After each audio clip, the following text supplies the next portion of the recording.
Yo, welcome to Knicks at Night. God, I love that beat. I'm your host, Stephen Fox. Our host, our founder, and leader, Uncle Freezy, will be here soon. Well, it's the day after our 30-point comeback, 112-100 victory over the Jazz.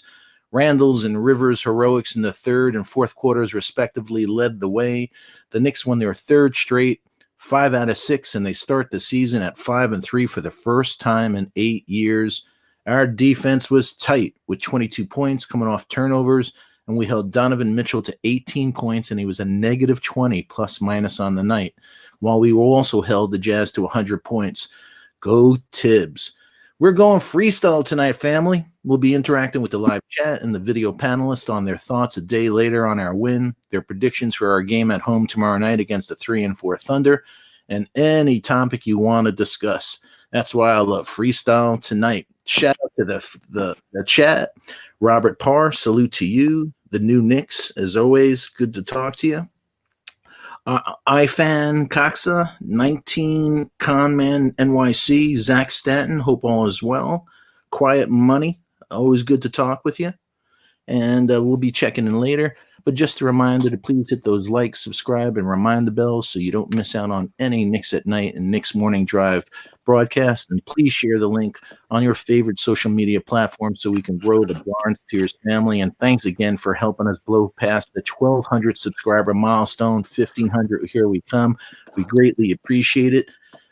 Family, how are you? Ralph, hi, Joe, hi, Kevin. Hope as well. And you in normal clothes and not that pretty suit of yours. Oh, yeah. I told you last night I wasn't going to work tonight. I'm like, nah, they didn't forget that. Hey, Freezy, are you there? Yeah. Can y'all hear me? Yeah, absolutely. How are you? What's up, Freezy? Good, man. Hey, what's good, guys? How are y'all? Good. Congratulations. Good show this morning, man. Great show this morning, in fact. Yeah, man. I appreciate it, man. We were trying to stay. I was trying to follow the format of stuff, but the discussion was crazy. Yeah, that's definitely a freestyle panel, that's for sure. But deep, man. Between GI, I'm a huge fan of Ghetto Intellect, man. Every time that man talks, there's wisdom flying, and just the other guys, whether Keith and all the other guys, big fans of theirs. So great show, and man, you're the marathon man. That's your nickname. I don't know how you do it, but God bless you.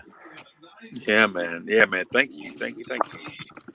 And the show at night, man. The Knicks at Night podcast is so fire. It's so fire, man. I'm so jealous, man. So you have JD and Guzman. They jump in and do the after party. And yeah. Man, I call it the after hours part. I go to 2, the Knicks at Night from 11:45 to 2, and then it's Knicks at Night after hours with Freezy and his boys for those guys and gals that like to hang out late. Yeah, man. They can go, man. I think last night we went to about 4:25. Man, it was insane. Yeah, and it was like, oh man, we gotta leave already. God bless him, man. It's good to be young. Yeah, right. Hey, shout out to Quiet Money. Hey, Freezy, can you see the chat? Yeah, I can see him. Hey, could you do me a favor? They long for hearing that famous shout out of yours. Could you do a couple shout outs for us? Oh yeah, man. Let me shout out first. Let me shout out Foxy for doing a dope job in the point guard spot. It's like, in my opinion, it's like the dream backcourt of say a Magic Johnson and a Michael Jordan. Yeah, I could score easy because Magic Johnson can just set me up all night long. You know what I'm saying? So shout out to Foxy for being a Magic Johnson. Well, thank you for those kind words, but it's pretty easy when you got the guys around me where I just ask the question, they do the magic. So I'm very, very blessed to have every night guys like this that have deep hoops knowledge and just know how to kick it. Yeah, that was funny. That's a pun.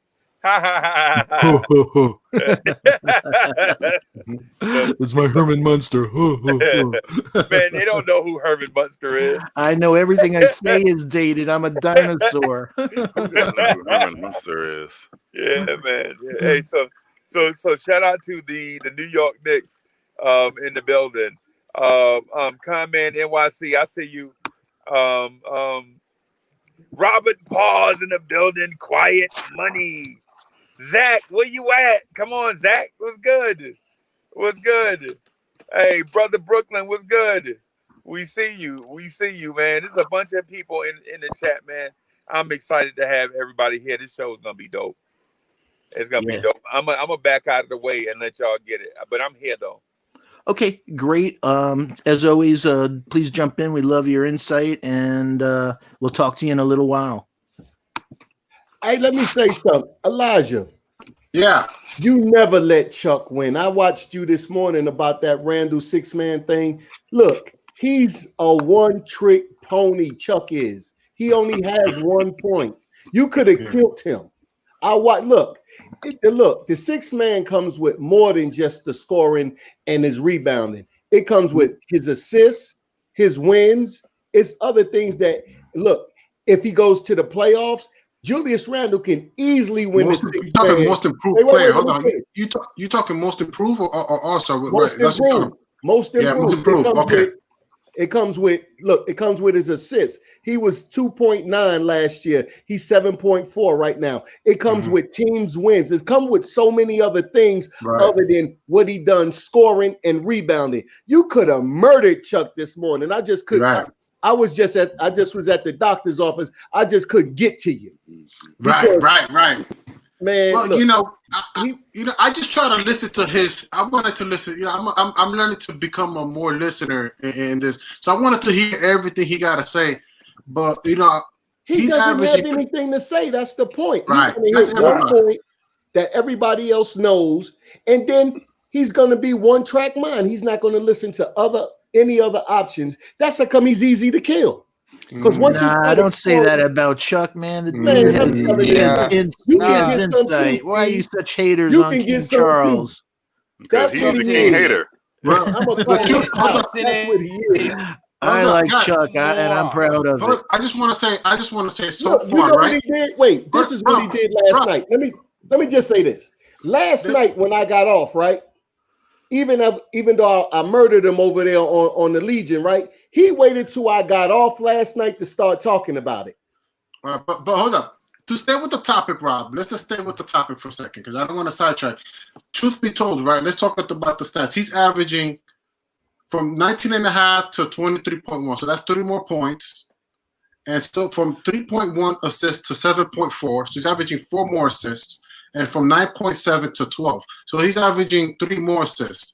But Charles was making the point that a lot of people make big jumps. Like they could go from 10 points to 20 points and 2 rebounds to 8 or 9 rebounds. And that's the kind of stuff that makes it difficult for Julius Randle but to win it. That's what he's trying to make it like it. So I'm trying to listen to his take, but you make a good point. Team wins matter. Like stuff like that matters.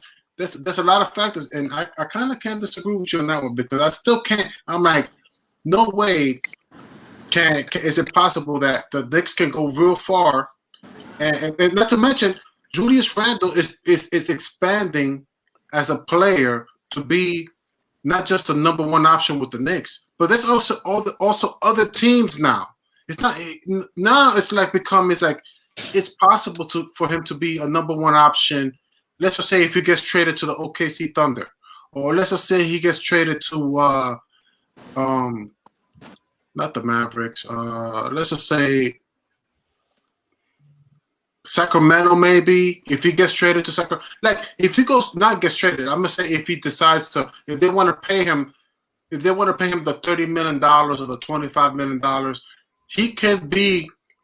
You can pay him up to be like, listen, man, I want to sign you as a number 1 option or as a number.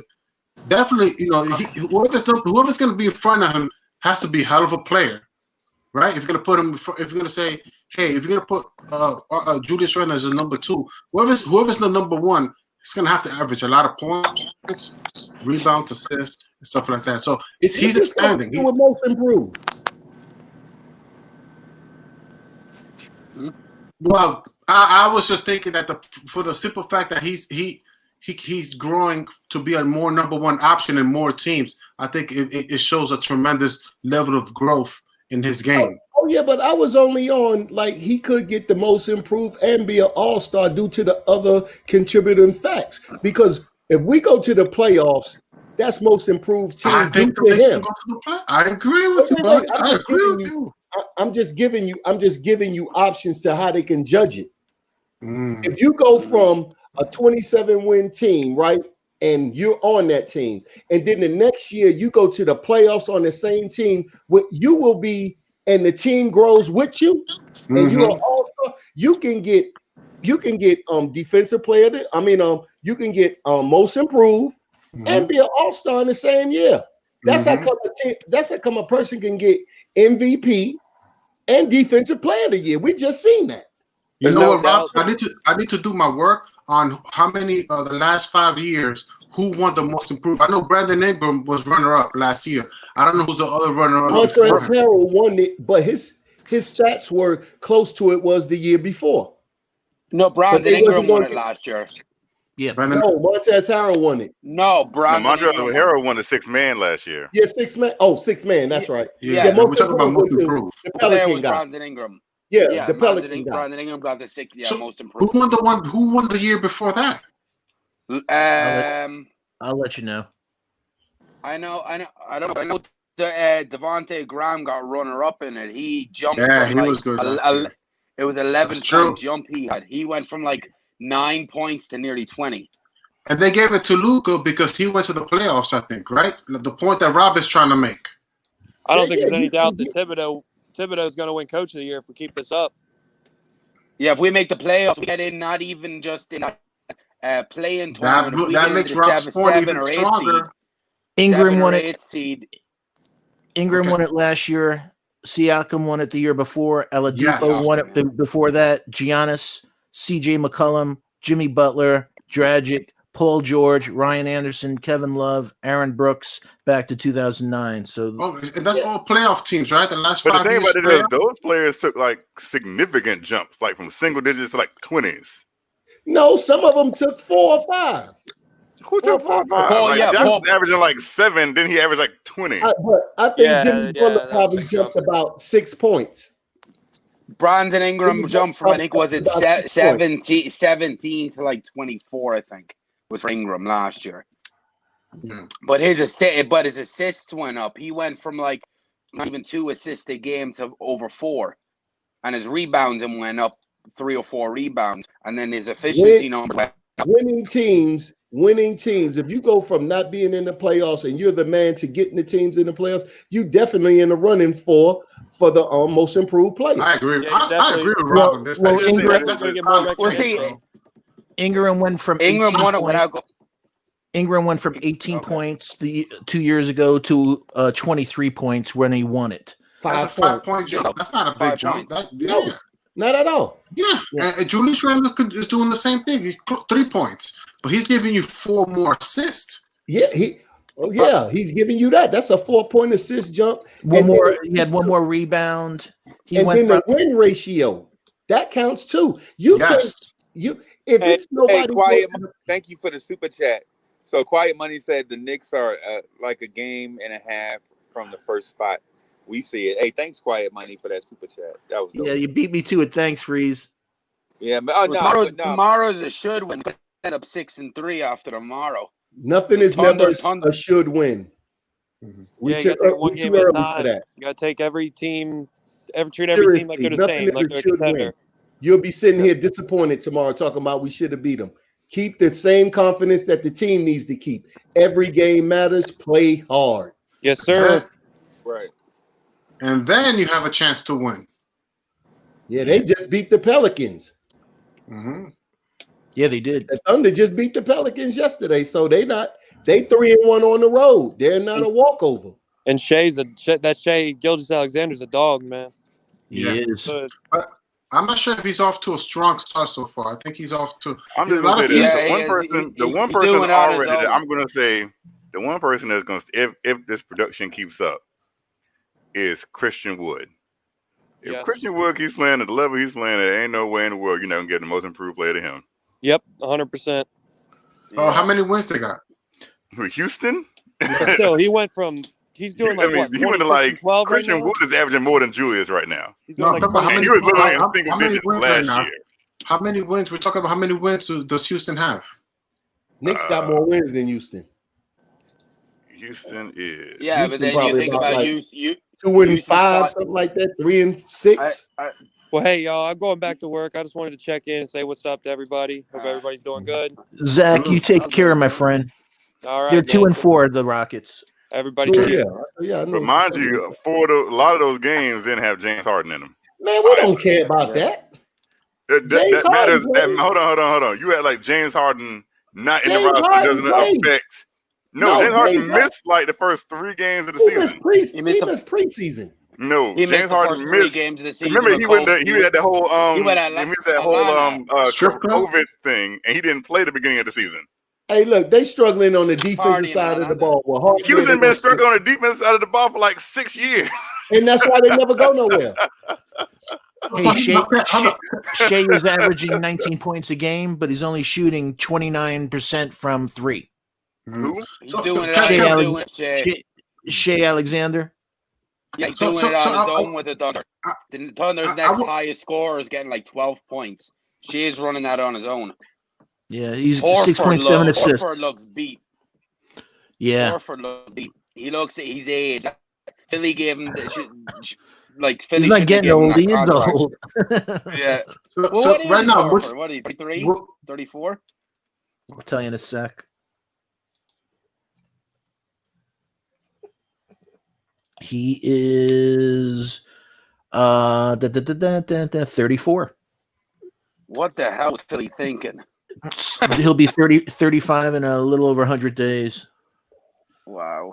Philly screwed up on that. And that's a deal. huge contract, man. Woo. Only reason people were saying we should Al Horford. The only reason I think Thunder took that deal was because they got like 2 first-round picks for that. Yeah, I saw some speculation about us picking him up, but only because we would get him in several picks from OKC to negate that contract and his age. But too much, man, too much. Yeah, we gotta win. Yeah, thank God we did it, bro. I'm glad we're winning games. He's on like $27 million a year for like 3 more years. Look, we got $18 million sitting on the books. If we was to snatch at up, a minimum, Horford, it wouldn't even hurt us because next year in his contract near to the playoffs, you can unload him for a second round pick and don't even have to mess with his salary. Hey, to answer your question, he's making 27.5 this year, 27 million next year, 26.5 and 22-23. Oh, he got 3 years now. Kick rocks. Yeah. Kick rocks. Philly, I don't know what Philly was smoking when they signed that contract. I don't know, but I got to get my hands on some of that. So fellas, I do need your help tonight. Please help me keep checking the comments in the chat to make sure we're getting the Knicks at Night family's thoughts and topics in our conversations tonight. So it's a freestyle tonight, so that's why I let you guys with your role. There's nothing formal about in between game nights. We just want to let it rip, and whatever you're comfortable with, we're just hanging with you and the family.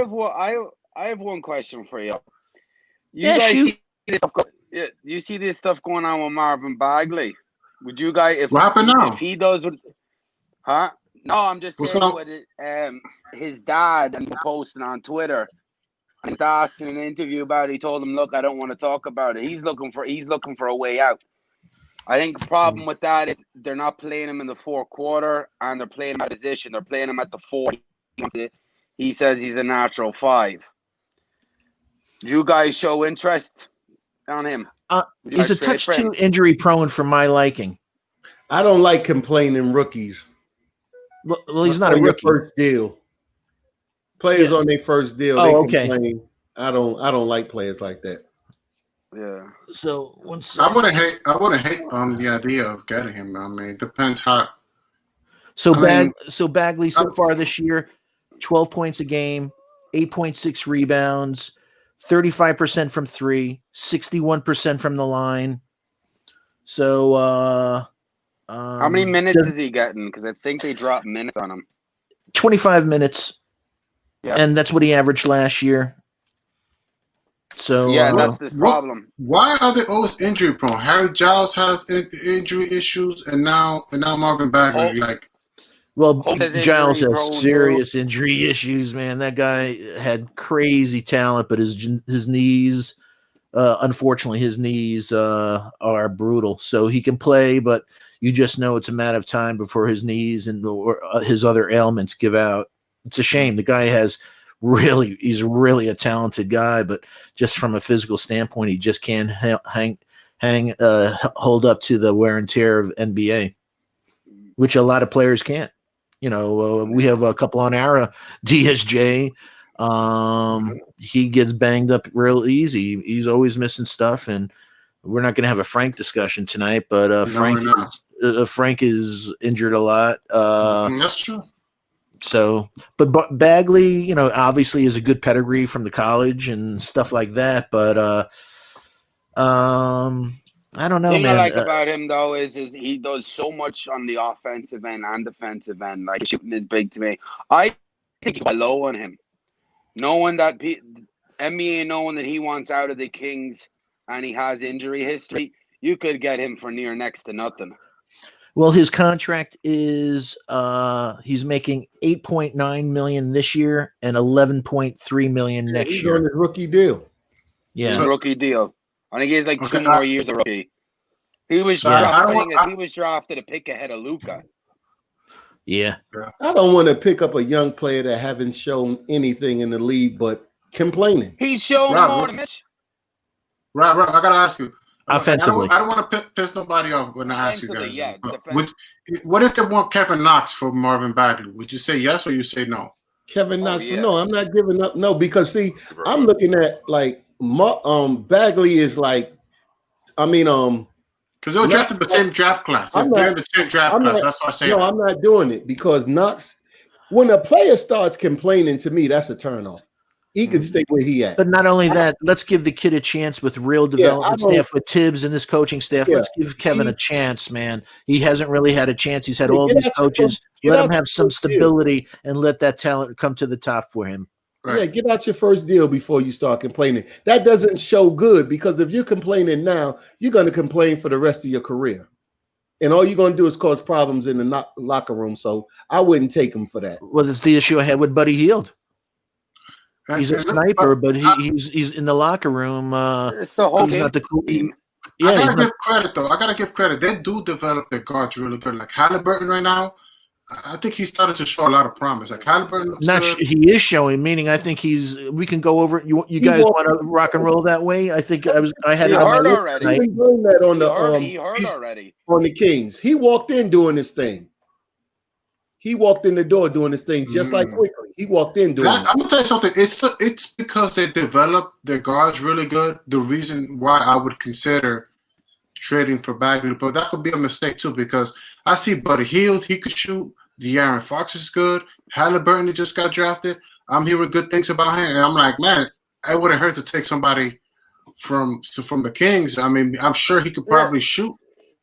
But Ron was saying about was it when young players complaining. This isn't the first, and it's probably not going to be the last player that's complaining about trying to get out of the Kings.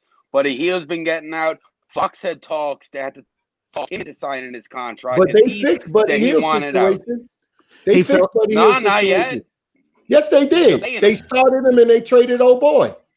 Yeah. Hey, fellas, let me do this. I thought this would be interesting. Like I said, on freestyle, there's no format, but I have things. I have 12 pages of different things. We can go different directions. So one of the things was it's only 8 or 9 games, depending on your schedule and stuff like that. But here's the leaders from rookies. Anthony Edwards is leading all rookies with 13.86 points per game. LaMelo second with 11.75. Tyrese Halliburton's third with 11.67. Wiseman 11.25. Sadiq Bey, which is our guy Sim Russell's pick. Sim has a great eye, so Sadiq Bey at 10.43 points. Patrick Williams at 10 points. Desmond Bey at 8.75. Cole Anthony at 8.63. Peyton Pritchard, the kid from Oregon playing on the Celtics, looks like a steal. 8.33 points, and Manuel Quickly at 7.5. On rebounds, Wiseman's leading all rookies with 6 rebounds a game. Isaiah Stewart second with 5.1. LaMelo Ball is third with 5.1. Sadiq Bey is 5 rebounds a game. Cole Anthony is 4.88. Precious Achiuwa out of Miami, 4.71. Danny Avdija has 4. Poku has 3.80, and Patrick Williams 3 assists. LaMelo at 4.88. Second, Tyrese Halliburton again 4.67. Killian Hayes, we know the kid's out now with a brutal injury on that hip, but he was at 3.57. Cole Anthony 3.38. Pritchard at 3.22, and Denny Avdija again 2.13. And blocks again, James Wiseman is leading all rookies 1.6. Poku is second. Patrick Williams is third. Steals, LaMelo Ball is leading with 1.6. Tyrese Halliburton, again, this kid, every category. Halliburton, 1.33. Again, Kid Pritchard out of Boston, 1.22. Field goal percentage, Precious Achiuwa, because of what he does, 57%. Second place, Tyrese Halliburton at 51%. Three-pointers. Sam Merrill, a sharpshooter, 80%. And again, some of these are skewed because of attempts. Everyone in them who wanted on the Knicks, Devin Vassell, second at 54.55. Jordan Nora, who we saw on Milwaukee in garbage time like a week ago, and he was smooth. He was draining some shots against us. 53%, who's 4. Tyrese Halliburton draining 48% of his threes. And then on free throws, our boy Quick is leading the league of rookies. He hasn't missed a foul shot so far this year. Cole Anthony is second. And guess who's fourth? At 87.5%, Tyrese Halliburton. So the people in the chat, the Eddie Roldans and everybody else, they were, I was saying, and also the Raw Hebrew Remnant, take Halliburton. Take Halliburton. He has that really special skill of making the players around him better. And he's a natural though for kickouts on our team. If getting into Randall, kick it out. He's a dangerous shooter from that, from a catch and shoot standpoint. So, woulda, coulda, shoulda, obviously. But I just wanted to go over so far. It's really early in the thing, but it looks like Halliburton's on his way to being in contention for the Rookie of the Year honors, besides Weissman. Well said, man. Well said. Yeah. But Anthony Edwards, I saw a jam the other day. He's wow, explosive. I agree. Got the ball. He's getting a lot of minutes over there. Yeah, he faked one way. A lot more time than him. Pardon me. Fake one way, and the next thing you know, he was jamming with violence. Man, there was violence in that jam. So, but James Weissman, man. Everybody was putting him down. The kid has skills, but also again, shout out to Sadiq Bey on rebounds, on points. He was right, man. He would have been loved, and he's with Villanova. That's why the whole thing with Spellman really flipped me out. I never seen a Villanova player that had lack of discipline, eating himself out of shape and stuff like that. Usually they're really, ready for the pros. And that's Sadiq Bey, man. The Sim, shout out, man. Good eye. The guy is playing, and we saw him. He played tough in preseason, and he's carrying it over into the regular season. And he had a big game yesterday too. Against, he had a big game. 20 and 10. I'm like, what? Yeah, and he has long arms. He's a good defensive player. Great, shooter. It's like, so they were talking about his slow first step. Some of these scouts, they overanalyze everything. Sometimes it's like football. I want a football player. That's a key word right there. You knocked it right out the box right there. A lot of overnight. Fox knocked it out of the box. I'm telling you, man. Knocked that right out the park. Knocked that out the park. I mean, talking baseball. But Sadiq Bey is nice. That's a lot of people over. I feel like there's a lot of people overanalyze stuff sometimes. I'm like, okay. Hey, fellas. I think Obi's gonna be phenomenal, and it's just too early to be judging preseason games. And Knicks people fans already move them. Huh? Knicks fans are already saying, and you can see them on Twitter and online and whatever. Knicks fans already want to trade Obi, and I'm like, dude, it's crazy. One regular season game. He's gonna be phenomenal. Just give him a chance. He's gonna be great. By the think time when Tibbs good. calls him, he's gonna do monster numbers. He's gonna average 15 and 8 in this season if he gets the minutes. I think that's a Not with little Rondo. aggressive, but I do think I'm gonna he be has aggressive. talent. I don't mind being wrong. I'm gonna just hold on to this. Hey, you've been number. right a whole lot lately, so Well, sometimes being right, sometimes it works against you. Sometimes being right all the 10 time. 10 and 5, shooting 50% from the 50% from the field, and about 84% from the free throw line is going to put him on first team. we're not going to see that Oh. this year, my friend. 10 points. Obi? Obi can't get you I 10 can- again. No, he can get you 10 Yeah. again. I just don't think he'll Yeah. do 84, 85 from the line. And What's that, Well, Rob? he's a good free throw shooter. no, I Well know. said, very Rob. good I free agree with throw Rob on shooter. this one. That's a good point. Yeah, he's 10 a and 5 great is free easy throw for him. shooter. I think if he Obi's a plays great his free if throw he plays shooter. his game, he'll get to the line a lot. Well, 10, we got 5, to see and what 1. his game is. We're not going to anticipate his game. We have to see his game. Well, We if know what he his did in game college. if his game translates over Well, and he goes into the paint, Well, then no, he'll we get fouled a can't lot. say that, Kev. We can't say that. That's just like leaving Knox on the wing to hit jump shots. No, you're going to play within the team offense. We don't know his game because, like I said yesterday, your boy is being rebuilt. He's been tearing down. He's going to be rebuilt, and Obi is being built from the start. So we're going to see what he gives to the team, and if he does it at a high level, he's going to be on the all-rookie team. Yeah. Mm-hmm. You know what? Yeah, What they kills my just need to argument? use him a little bit more inside because they've been using him a lot in the perimeter, like Bertans or like these fours that just shoot. But I think they're trying to get him out of his comfort zone. But they might see him. I think that they're trying to rebuild him to move over to the 3 spot. Mm-hmm. He's Who? being built. Who, Obi? Yeah. Obi is not being rebuilt. Obi is being built. That'll be a Knox is defensive being nightmare. He will not be able to handle the speed of an NBA We level. don't know that. We don't know that. Darley. Oh my Yo, what's God. good? Darley. Yo, this is like oh man, a bucket list. I finally meet my Darley, who I've been corresponding with for some time. Salute, my friend. Nice to meet you. Nice to meet you. Oh man, this is awesome, man. I'm sure all you guys have heard the inside and Darley in our chats for God knows how long and on different shows and everything. I'm just here to defend RJ. That's all I'm here for. Because people were talking crazy on Knicks Morning Drive, talking spicy about my boy RJ. Well, it's And freestyle night. What Take happened? it, Darley. Take it, my friend. Yo. I understand that RJ is not like a superstar or a star right now. That's okay. He's technically still in his rookie season. He only played 25 games last year. He didn't have a full rookie season.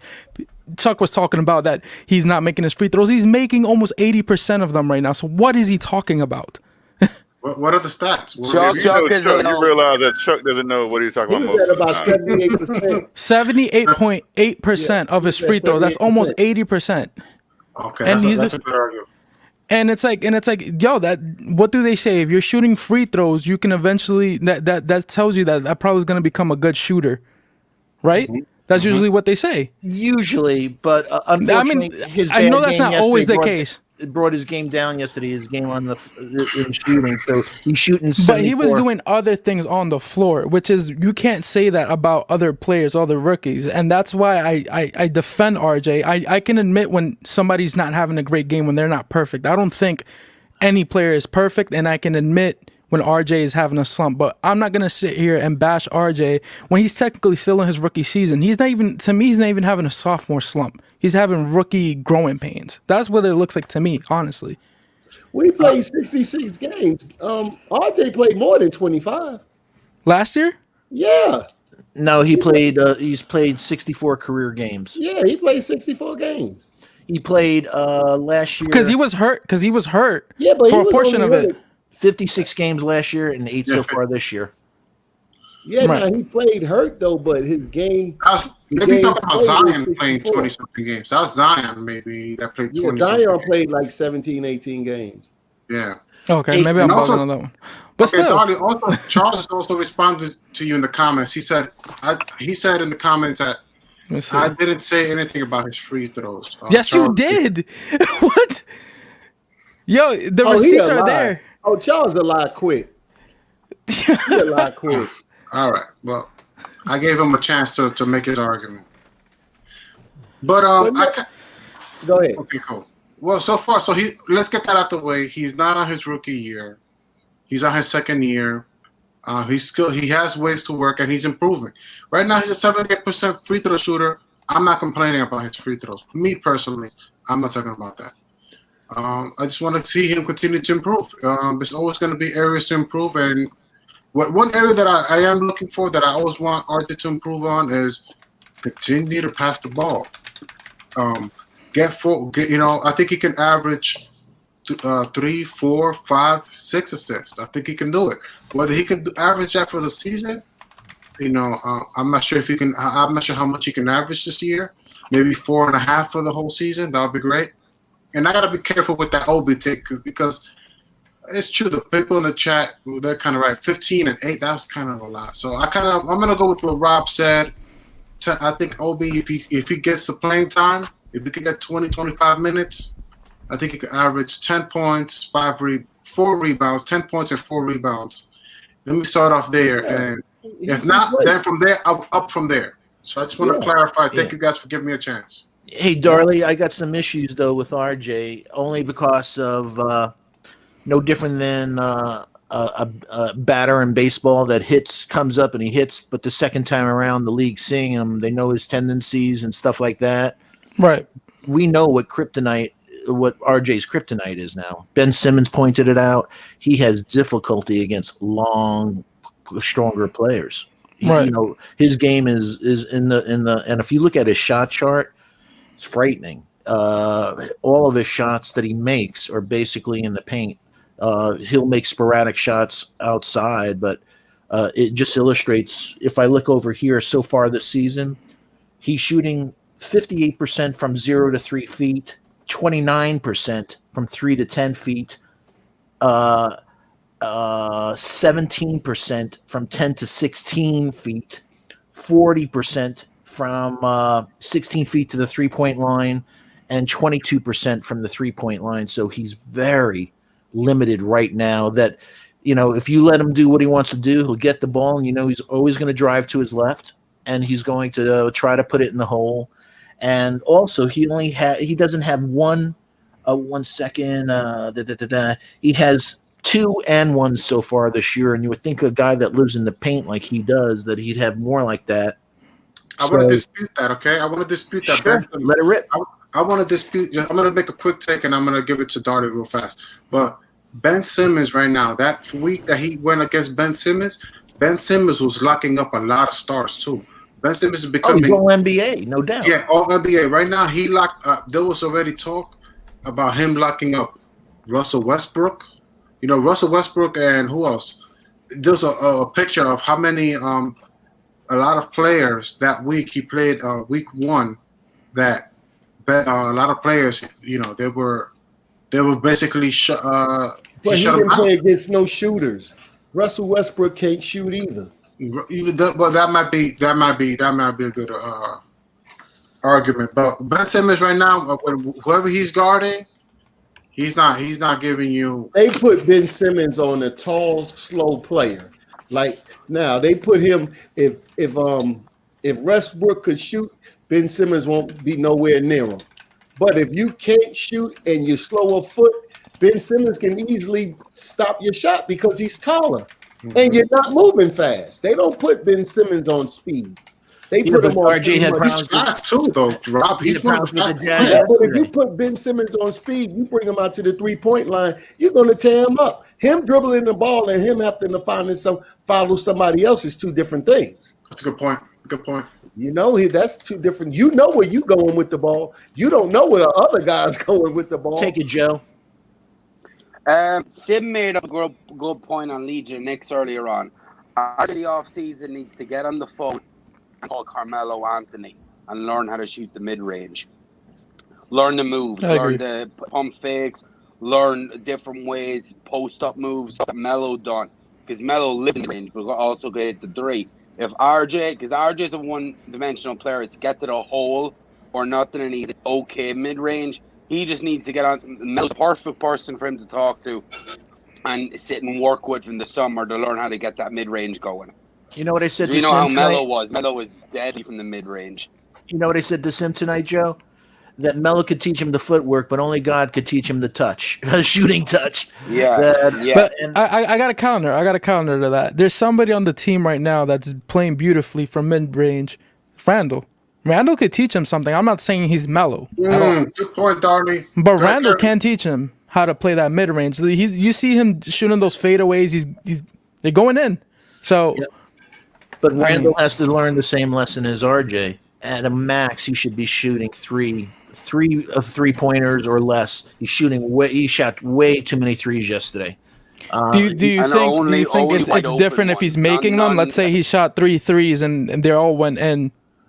Do you Well, think at that point That's what happened early in the season. But I now, agree with Darby on this one. now the math and the statistics are taking over, and he's coming back to reality, and that's a little outside his range. He lives in the paint, or like you said, he lives in the mid-range. And Coach Colorblocks called this a number of weeks ago that his sweet spot is around that foul line, and like you said, that fall away, that step back jumper, that fall away jumper, that turnaround jumper. But once he goes outside that range, he's joining Brick City.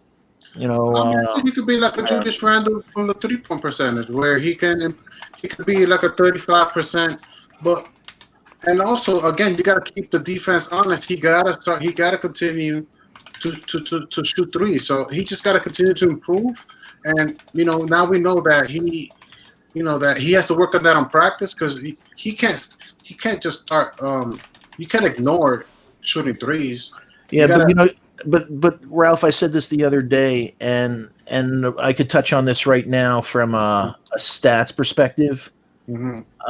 Hold on. 1 second. Randall's still 40% this year. Because even Bradley Beal is shooting poorly, and 34% from three this year. League average is 35, so that's what you want from him, league average.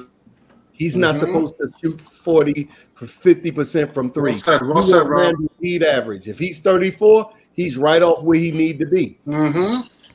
I'm with you on that one. I like that. A lot of that is. I'm sorry. Take it, Kev. Take it, please. No, a lot of that is shooting. Like I said about RJ is when a player knows when they in the flow of things. Like if you ever play basketball, like you in the flow of things. And if you're not, you shouldn't be jacking up threes. Mm-hmm. If you have, I understand that people want to say that he's our best player or whatever, and I guess he has the green light. But just because you have the green light doesn't mean necessarily you have to take that shot. He's not the best player. I'm just saying that's what people say. I'm not saying that. Wait, who's the best player? RJ isn't the best player on the team right now. He's I'm not. saying Julius. No, Randall. Julius is. Randall is the best player on the team. Yeah, right now. Yeah. Julius. Okay. And like yesterday when he went 0 for 5, and it's kind of like, okay, you probably shouldn't have took like the fourth three. That's just my thing. I'm still traumatized from 1994. Okay. Oh no. I'm still traumatized from John Stark in Game 7. Hey, look, Randall has to fight harder for his shots. He know where he likes to shoot the ball, but he settles too much, and that's what's causing him bad shooting percentage. He know he can't shoot the three. No need to take 5. I'm gonna. If he's going to play bully ball, he's going to have to bully his way in there, get his shot, or get his foul. So Let me right throw now, this at you, Rob. he's out of a mid range. Rob, I just want to say to that. We'll kick real quick to just provoke some thought. The minutes played so far this season, number 1 in the league is Jason Tatum with 311. Randall's second at 309. Jaylen Brown is third at 308. Kobe White is tied with him at 308. Zach LaVine is fifth at 307. RJ Barrett's 305. And my point is, 3-point shooting, Randall lives in the paint and he uses that upper body when he goes across the paint and he gets it in. 3-point shooting is about your legs. So I think maybe these minutes are taking its toll that he doesn't have the lift. Is and everything. Jalen struggling? Every player is different, man. Every player is different. No, RJ doesn't get no pass. They playing the same minutes he playing. That doesn't make it different. Pass. I'm sorry. I'm not giving him no pass. Well, No, neither. but obviously we're not the only franchise that are playing their young players. Like I just said, Yeah, but are they Kobe White struggling and from Zach three like RJ? for Chicago are in the top. So Boston, Chicago, the Knicks, and then you have Cleveland. You have Sexton, and then you have right behind each other Brogdon and Sabonis putting in about almost 300 minutes. So a lot of teams are going All real of those heavy. teams are winning teams. That's what they all got in common. Yep. Yeah. That's Yeah, why I don't but- mind. That's why I don't mind it so much. With RJ, we're winning. Keep shooting it, and eventually he'll get his shot. Yeah. Hey, there was a really by the way, Iopo. I'm sorry if I mispronounced your Ayo, name. maybe Ayo Poyo. Iopo. He said, Hey yo, did you see the Woj bomb? Seth Curry got a positive COVID test, and he was sitting on the bench in tonight's game. Who was that? Seth Curry. So They must have found out after the game. Yeah. Positive for COVID. yeah. So and he was sitting next to everybody on the thing. Hey, a quick shout out to Trini in Harlem. Love corresponding with Trini, and he said something real deep today that I wrote down in the morning drive. Shout out to you, Trini. Hope all is well. He said, "Seeing these Knicks performances brings Lawrence tears to the eyes," and I thought that was very poetic. So, Trini, I love that, man. It had a ring to it. It was so good. I wrote it down. So, shout out to you, Trini. I love the way that sounds. It brought Lawrence tears to the eyes. So, really like that, man. It was poetry in motion. So, but fellas, just getting back to it. You don't think there's any credibility you think to maybe in the legs that why we're going to be seeing Randall's percentage from three come down radically from I how he would started take this that season? from Randall than RJ. No, Because well, RJ, I think you it's made- just wait, pure hold on, bricks. Steve. You the one who made the comparisons about all the old school players who was playing these minutes. These players are training more up to depth. So 8 games in, I'm sorry, nobody gets nothing. I'm sorry, But we nobody win it, gets Rob. nothing. My whole thing, Rob, is that we win it. So I'm tolerating it while we win it. But if we're losing, that's a But conversation. no, you wasn't here, God Elijah. Look, Okay. Steve went back and he looked at all the old school players going back, even up to Iverson, how many minutes that they average. Right. He was 41. Iverson was 41 minutes. Iverson was averaging 41. The basis was 38. We're crying because these boys are playing 36 minutes. Come on, in 8 games? And Nah. Iverson was more athletic, and he had to do a lot Nah. more running. And than Iverson Julius went in the Randle court did. for The 48 thing with minutes. Julius is this: people say that he came in great condition, which is good, but the eye test tells you that at the end of games, Julius is tired. He's thickly playing muscled. hard. He's very thickly muscled, and you heard me You can't bring sit up here and say like heavy minutes lactic isn't acid. He's playing so on you both can't sides of the sit ball. here and say playing that on- heavy minutes exactly. aren't Exactly. affecting That's true. Julius because he is obviously tired. Man, He's playing look, defense. playing And he's both playing a sides. lot. So either you can't have it both ways. You can't say, oh, he's I'm playing saying- hard, but the minutes shouldn't matter. Hey, no, I'm saying this with 8 games in, I'm not giving anybody a pass. That's all I'm saying. 25 games in, okay, you playing 48 minutes, 44 minutes, we got to do something.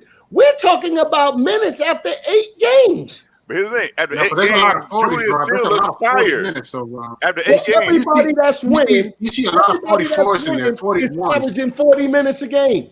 All but the winning again, teams I don't that see. Steve just Listen, I let's don't see lose then. Jokic looking. I'm watching. I don't see Jokic looking tired after 40 minutes a game. Like I see Man, Julius Lokic- tired. Lokic's got a backup. Jokic is still playing 40 minutes a game, though. But look, he doesn't know. Jokic is not playing 40 minutes a game. He's playing about 34, 35 maybe.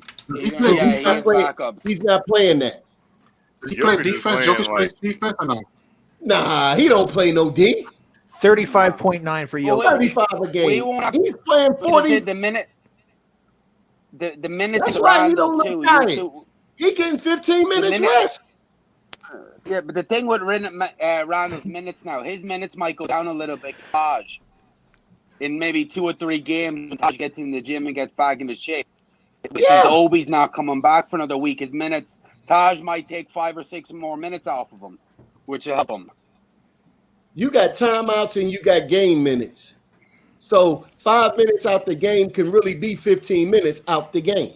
Randall must be happy when Tibbs calls timeout. You ain't kidding. Surprised there's not oxygen tanks on the slide, man. So, but like I said, some guys have lean, like almost like swimmers' bodies, but he's chiseled, man. And like I said to you, from watching MMA and listening to Joe Rogan and stuff, always talking about lactic acid. That once you start have a body type like that, those muscles fatigue very quickly, and so at the end of the game, he's a brute, man. He's literally a linebacker, a big linebacker, a giant linebacker. Yeah. See, that's the thing. They're not in the gym. They're not in the gym lifting like in the off season. So when they're playing games, they're burning mad cardio. So they're losing a lot of muscle mass and a lot of weight. That's the thing we were saying about Mitch gained a couple of pounds. By the end of the season, he's going to be back down to 40, maybe less by the end of it. I agree. Because when you think about it, too, people don't realize they do sprints nonstop for 48 minutes. 48 minutes of sprints, man. So they're unbelievably conditioned.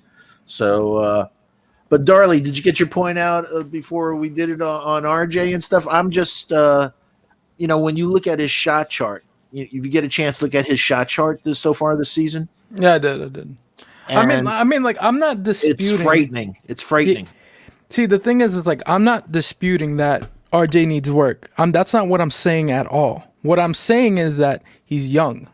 He's only 20 years old. He has so much room to improve. Mm-hmm.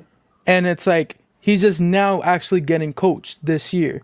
Mm-hmm. Yeah, but I've seen good shooters become great shooters, and I've seen bad shooters become mediocre shooters.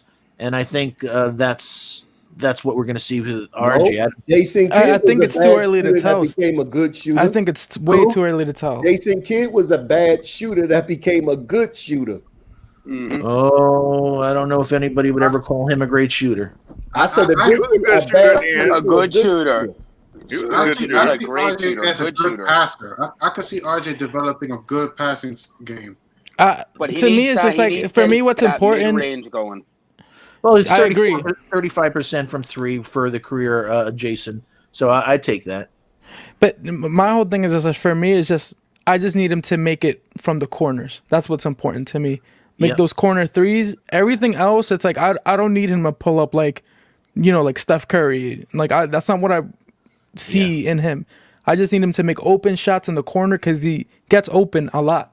Yeah, but my only difference is I'd like him to work his game out. I'd like to see him hit more mid-range and then get to the 3-point line.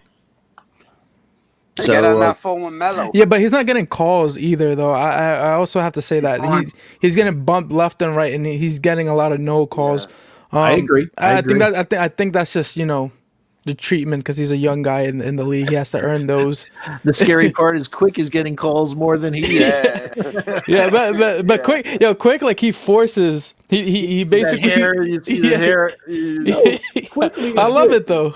When he doesn't get the call, he talks to the ref about why he didn't, and then the next time he does the same thing and he incorporates what the ref told him to do to get the call. That's how come he's always talking to the ref. Hey, let's swing the ball to Freezy. Freezy, you there, my friend? Good point, Rob. Hey, Freeze. Okay, I was trying to pass the ball, so you guys are witness. So, but yeah, so I'm Freezy's over here backing up his truck. I was about to say, I think Freezy's backing up, man.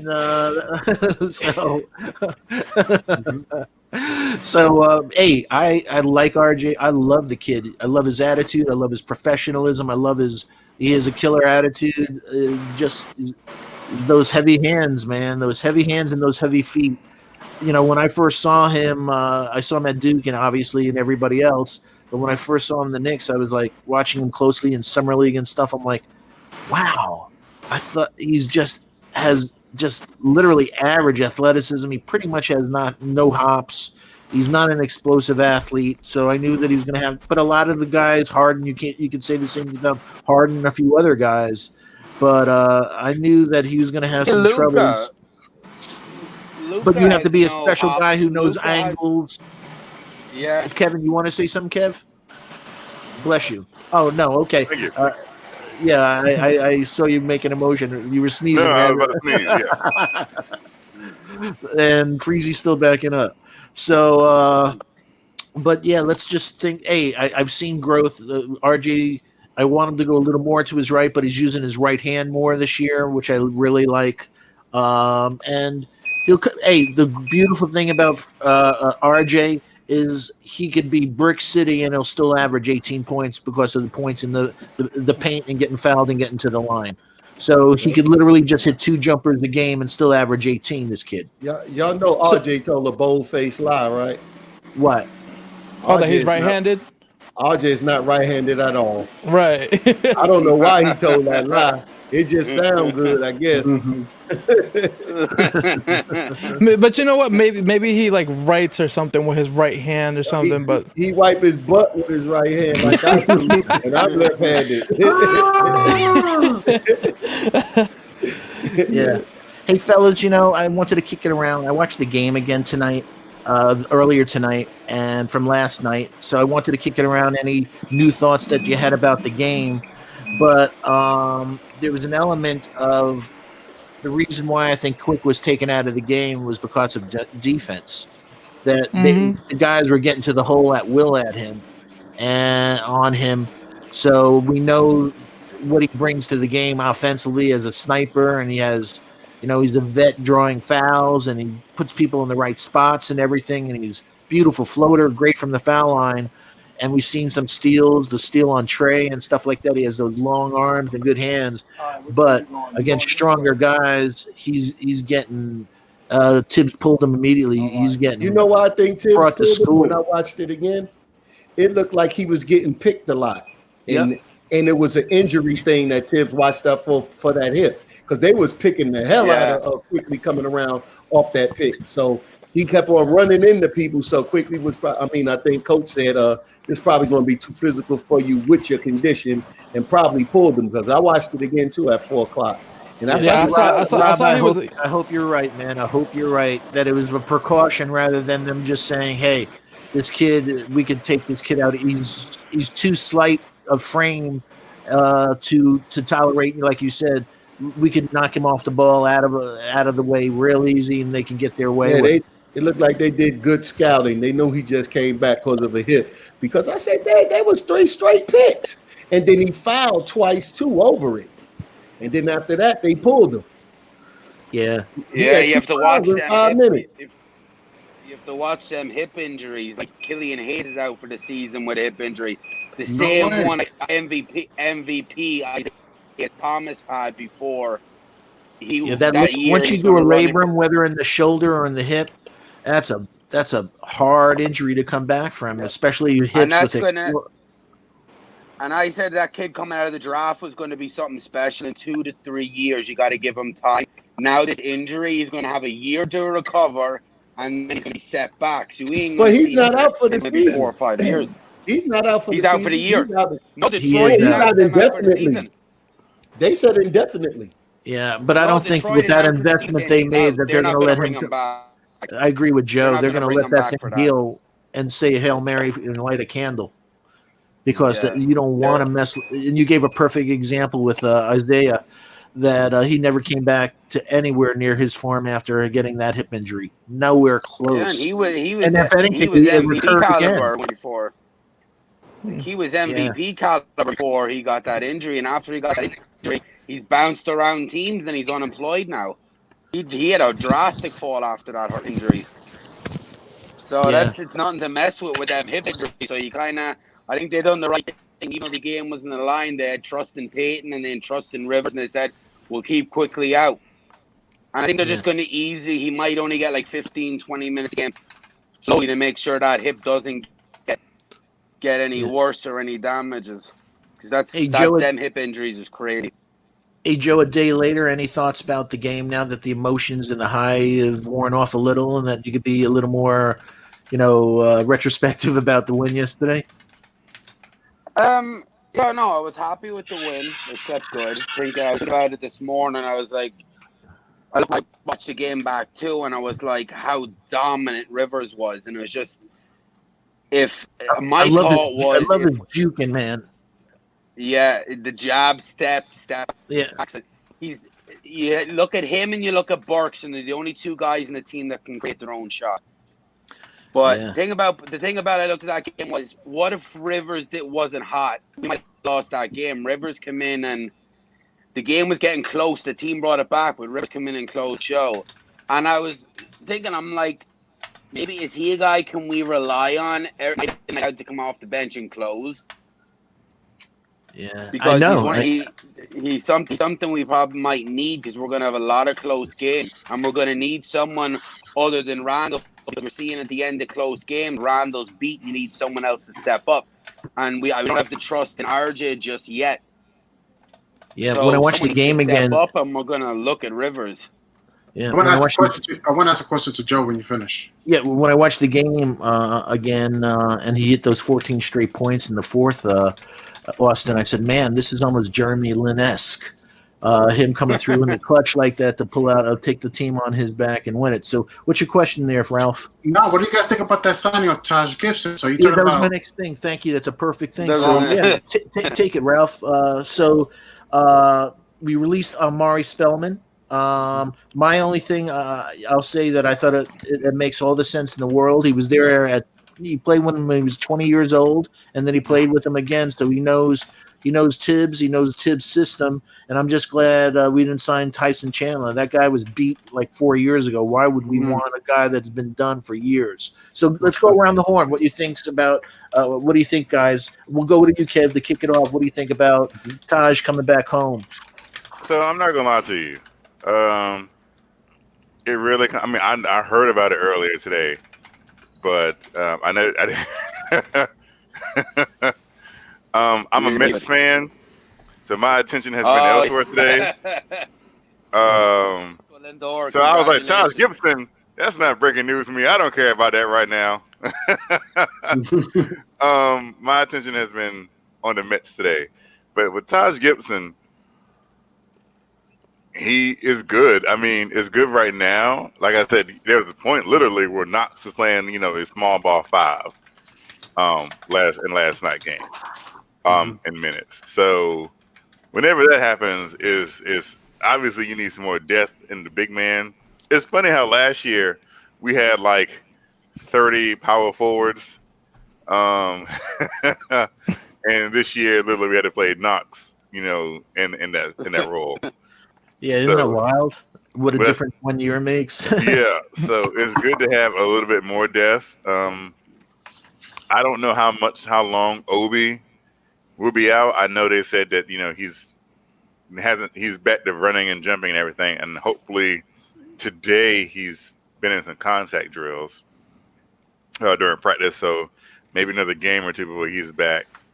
But I know this weekend is tough because we play OKC tomorrow, and then we have a back-to-back against Sunday and Monday against Denver and Charlotte. So you might not see Obi until Wednesday, or at least the Monday game. So I don't really know how much Taj is going to play. Because he knows Tibbs and because he was just on the team last year, he'll probably get some minutes tomorrow. Against OKC, I don't think they're that big of a team. No. And Nerlens, it seems like his injury is going from his knee to his ankle. It's going all over his body all of a sudden. I thought he was out. Nerlens can get comfortable next to Theo Pinson for all I care. Yeah, you remember when the season started, we were trying to debate whether Mitch would be starting over Noel. Oh, no, yeah. And then look now, it's like it's like night and day. It's not even, nobody's talking about that anymore. Yeah, I never even liked Nerlens Noel. I was like, why are we getting him? The thing is that Mitch was known to be so undisciplined. So now, for the record, I never thought no that. more. Yeah, but now that Mitch can stay on the floor and play 41 minutes. For the record, That's a I different never side. thought that.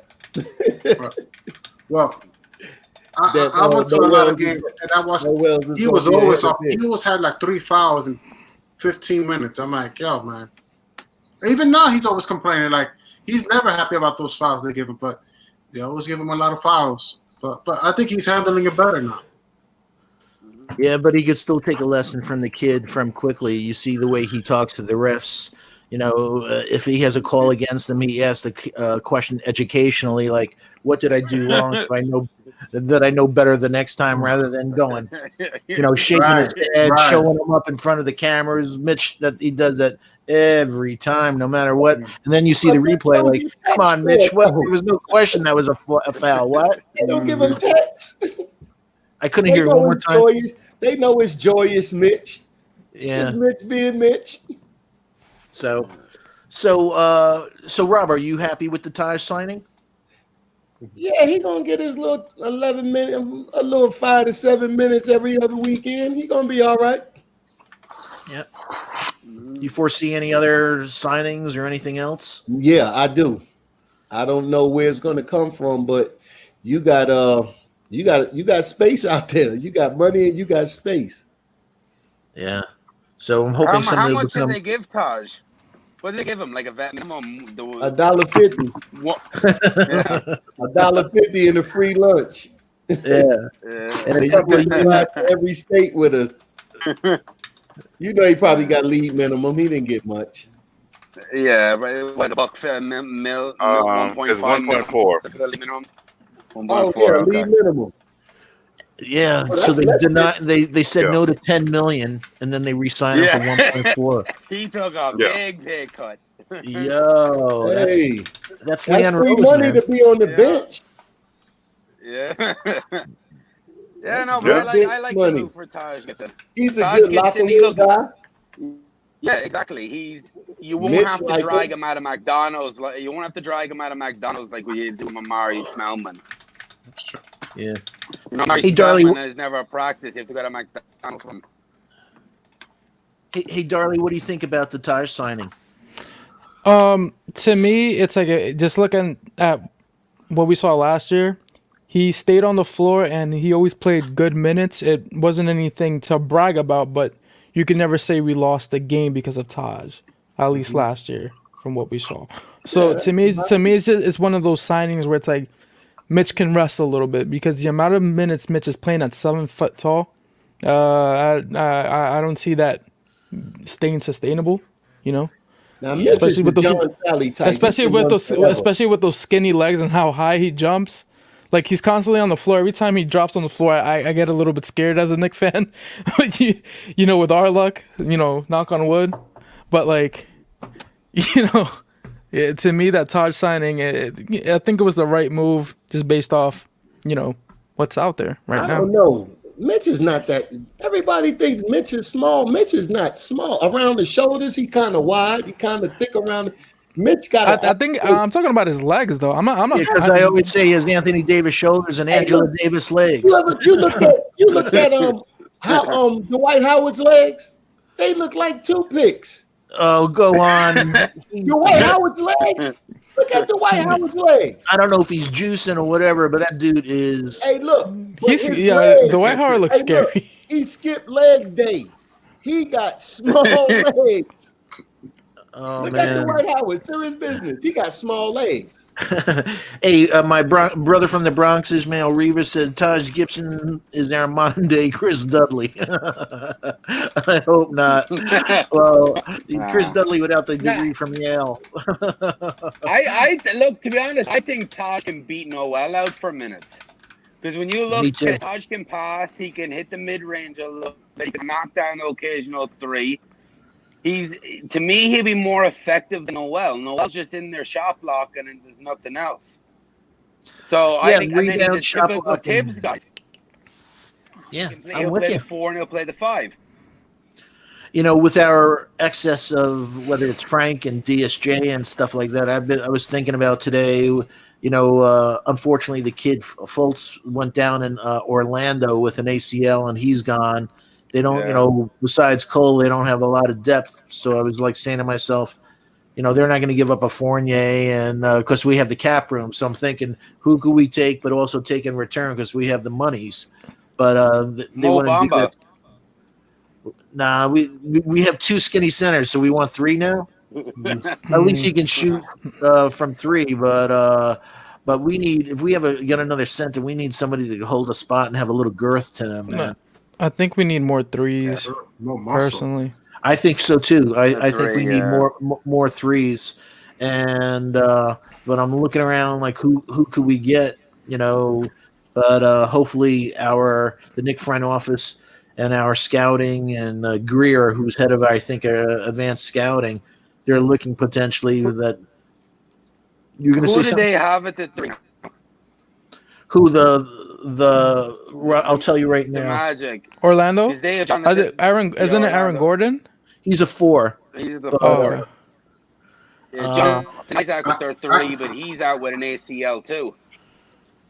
Yeah, he's coming back. They gave him a huge contract for a guy that just blew out his knee last year. So here we go, fellas. Speaking of trades, though, like I gotta admit, right now it's 8 games in, and I'm like, I literally forgot that like DSJ and Frank is in the team. Like I feel like, bro, They're the odd men out. bro. Yeah. I was gonna talk about that. I'm like, yo, boo, I feel like they're in another team. Move them, Bro, move them for shooters, even an average shooter or somebody that's active that can play. Hold on, let me give a shout out to Ron Cleveland. They must be on the plane already, bro. They must be like sleeping in the plane. Like, shout out to, because I'm like, I'm trying to like, I'm like, oh, we gotta make a trade. I'm like, yo, where are these guys? What's up with that? But why don't we just? If I'm not mistaken, I don't want to say the wrong thing, man. DSJ was activated yesterday, or he was listed as probable or questionable. Probable, I think. So I think he was active but didn't play. But Frank is, Frank can still hurt. All right. So, but what would we get for the two Larry of them? Clark, We ain't going to get much. I don't think so either.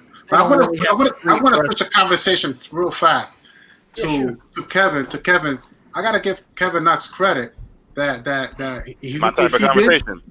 Yeah, no, I'm gonna bring it to Kevin Knox real fast. No, it's not an insult to him. It's not an insult to him. That he said he did play some minutes. I have an insult.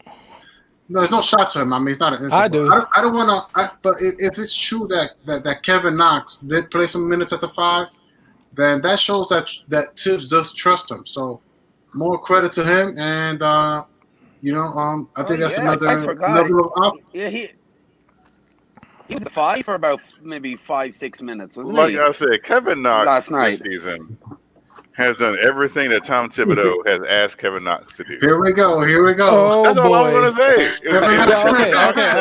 Okay, Kevin. Here we go. Kevin. I got a theory. And I've been saying this for the longest, and people think I'm joking, but I honestly feel this. I think Kevin Knox has ADHD, and I'm not playing. As a person with ADHD, which is myself, he's on the court, and he's just like, it's like his brain just goes to another planet. Because Why it's do like, you say that? you ever seen him play defense and somebody gets past him? He's like, oh, I forgot that I was playing basketball for a second. I can't say that I would have that feeling at think? all. You know what I do think? I don't think I've ever thought it. Hold on 1 second. We have a new guest to the panel. Hi. Can you hear me? No, it looks frozen. Well, I was saying hi. That's Freezy, right? I just want to say that is Freezy. I think that might be Freezy. That's Freezy. Wow. It is freezing, but it's froze. Yeah. But I mean, Freezy's supposed to be froze. He has Dwight Howard Superman jersey on. So I was gonna say something. I literally forgot. You handsome man. Kevin Knox. Hey, just while you're thinking, that was what I said. That Kevin Take Knox. it, Ralph. I feel like Kevin Knox is very critical of himself. I feel like that's what he suffers. I mean, you know what? I feel like he's one of those people that if he makes a mistake, like in his mind, it's like he makes 100 mistakes. Like remember Game 1 against Cleveland, and the refs were in the wrong in that. Like he got the ball. He was in the corner 3. He was on the right side. He got the ball. He was about to shoot it. and the ball like 400 feet in the stand. No. No. I'm talking about. I think Julius Randle passed him the ball. Yeah. That's for a corner shot, and he set up, and the refs immediately waved it off, and He stepped out of bounds. he stepped out of bounds, and they were overdoing that. Some of those calls weren't accurate and stuff, and they were wrong. But long story short, I feel like Kevin Knox is just one of those people that when he makes a mistake, I don't know if it's so much the coaches that gets on him. I think he is his worst enemy. Like when it comes to that, like he really harps on it. That it throws him off his game. So it's not that he's like dreaming out there or doesn't. I think it's more like, I think he's just like that on himself. But that's why I said I think it's only fair for the kid Kevin, and I think it's a prudent move from an investment standpoint because you invested in him this lot. Give him a year with Kenny Payne, Tibbs, Johnny Bryant, Woodson. Give him a year with these guys. What do you think Kevin's ceiling is, though? I think Kevin's ceiling personally is a role player. I don't. I do as well. I think that he could be an effective. He's turning on the defense and everything. I think I don't ever see him being a top level player, but I do think he can be an effective role player. And that's Joe Harris. I would say maybe a Joe Harris in the future. I'd hope so. Like I said, I really like the kid. I really do. But just from a person that's been a student of the game and assessing talent and stuff like that, I just think that he'll be more of a role player than ever. Now, can I ask you a question with that, Steve? When you say assessing talent, do you agree that Kevin Knox has high-end talent? Like, you said the talent is there in Kevin Knox. The talent alone. The talent is there. The talent is there in some ways. Look, Kevin is more talented right now than RJ. He's more talented than RJ. RJ has more heart, but who got the better skill set right now is Kevin Knox. But he just don't have RJ's heart. Like I said, that's an interesting point. I've seen Kevin Knox, and I'm pretty sure as you watch this game, do everything on a basketball court. Like I think obviously he's a better passer than RJ. He's a more willing passer than RJ. I think if he uses frame and you can say he's gotten bigger. He can be a good rebounder.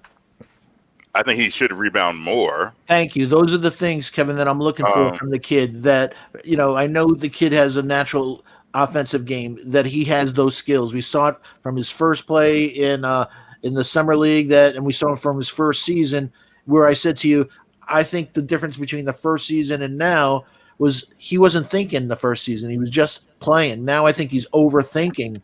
And there's times he overthinks where he'll give up the ball when he should shoot. He did that he drove into the lane. I'm like, go, go, go, go. And then he gave up the ball to Randall and it was a turnover. So, but I look at it like I said, I just think that he's doing what Tom Thibodeau has asked him to do. I agree. That's why he has minutes. Hey, look, and that's a great thing. And the point is this here, like I always said about Knox is Knox is the bionic man, and the Tibbs is Oscar Gold. What's his name? Oscar Goldberg, the $6 million. He's being rebuilt. He's being torn down and rebuilt. He made a Jew out of the $6 million man. Yeah. Hey, look, Knox is the bionic man. I'm telling you. I would say Frankenstein, but the doctor was Frankenstein. So I want to add to that. The monster. Frankenstein. So, look, Knox, I'm telling you, it's going to be 2 times this month. Knox is going to give you 20 points in January. 2 times this month. But you know what? That's what I'm hoping, because I think he has a temperament that if he can do 2 games or 3 games, I think, like I said, he'll stop thinking and just playing. Mm-hmm. Let the ball. He has a nice release. He's working extremely hard. He's working hard. Like I said, the one thing I'm like ecstatic about, we have 2 games in a row where he was the catalyst to turn the game around. He hit the 2 threes 2 games ago, and then he had the huge block on Conley, saved the ball, which led to a transition basket that put us up for the first lead last night. So you can't, meaning I'm really happy the kid's showing other elements of the game, but also in Tibbs' eyes that he's doing things that are making a difference in the game. I look at it like also the coaches have an investment in Kevin Knox. That's what he's building on. Remember the play when he got the third foul? What was that last game? Where he went out to the sideline And Tibbs got on him. Well, I won't say got on him, but Tibbs talked to him. Then he went down the sideline, And I and think Johnny Johnny Bryant was right there. talked to him. Yeah. Mm-hmm. And then he went further down, like because how the players kind of sit behind. Mike Woodson was like, "Come here, sit next to me right quick, and I'm about to talk to you." Like, so he literally went to 3 coaches in a row before he even got to his feet. But Kev, did you see that on Fizz's staff? Did you ever see that on Fizz staff of them telling him? No. But meaning each one has their own style. Tibbs may be a little more stern. Bless you. Maybe a little stern. And then Kenny Payne may be a little more, this way. And then Woody's maybe fatherly.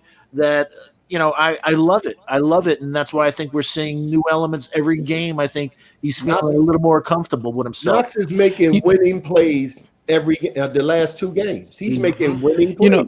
And that's what's gonna take him over. That's building confidence, winning plays, and he's gonna put together a whole game, and it's coming soon. And people gonna be in the chat like, "Oh wow!" I just want to piggyback off what you said, Steve, about the coaching staff. I was one of those people who was skeptical that all these, I guess, strong minds working together wouldn't necessarily work. I thought that it might not be productive just because at one point I almost felt like all these coaches would clash, like Woody with Tibbs with different ideologies. But so far, I'm happy that I'm being proven wrong. So, because it's looking like everyone's working cohesively, and that's all you can ask for from a coaching staff from their first year together. I want to piggyback when you finish. Darley, you know what's funny? If you hear the interviews, whether it was Austin or who was the other one, I forgot. But basically, like, oh, it's Tibbs' way or the highway, man. There ain't no, there's no discussion like there was with Fizz, man. This is what your role is. This is what I'm expecting you. There's no more conversation. There is no dialogue. This is what I want you to do. Do it, or you'll be on the bench. Well said.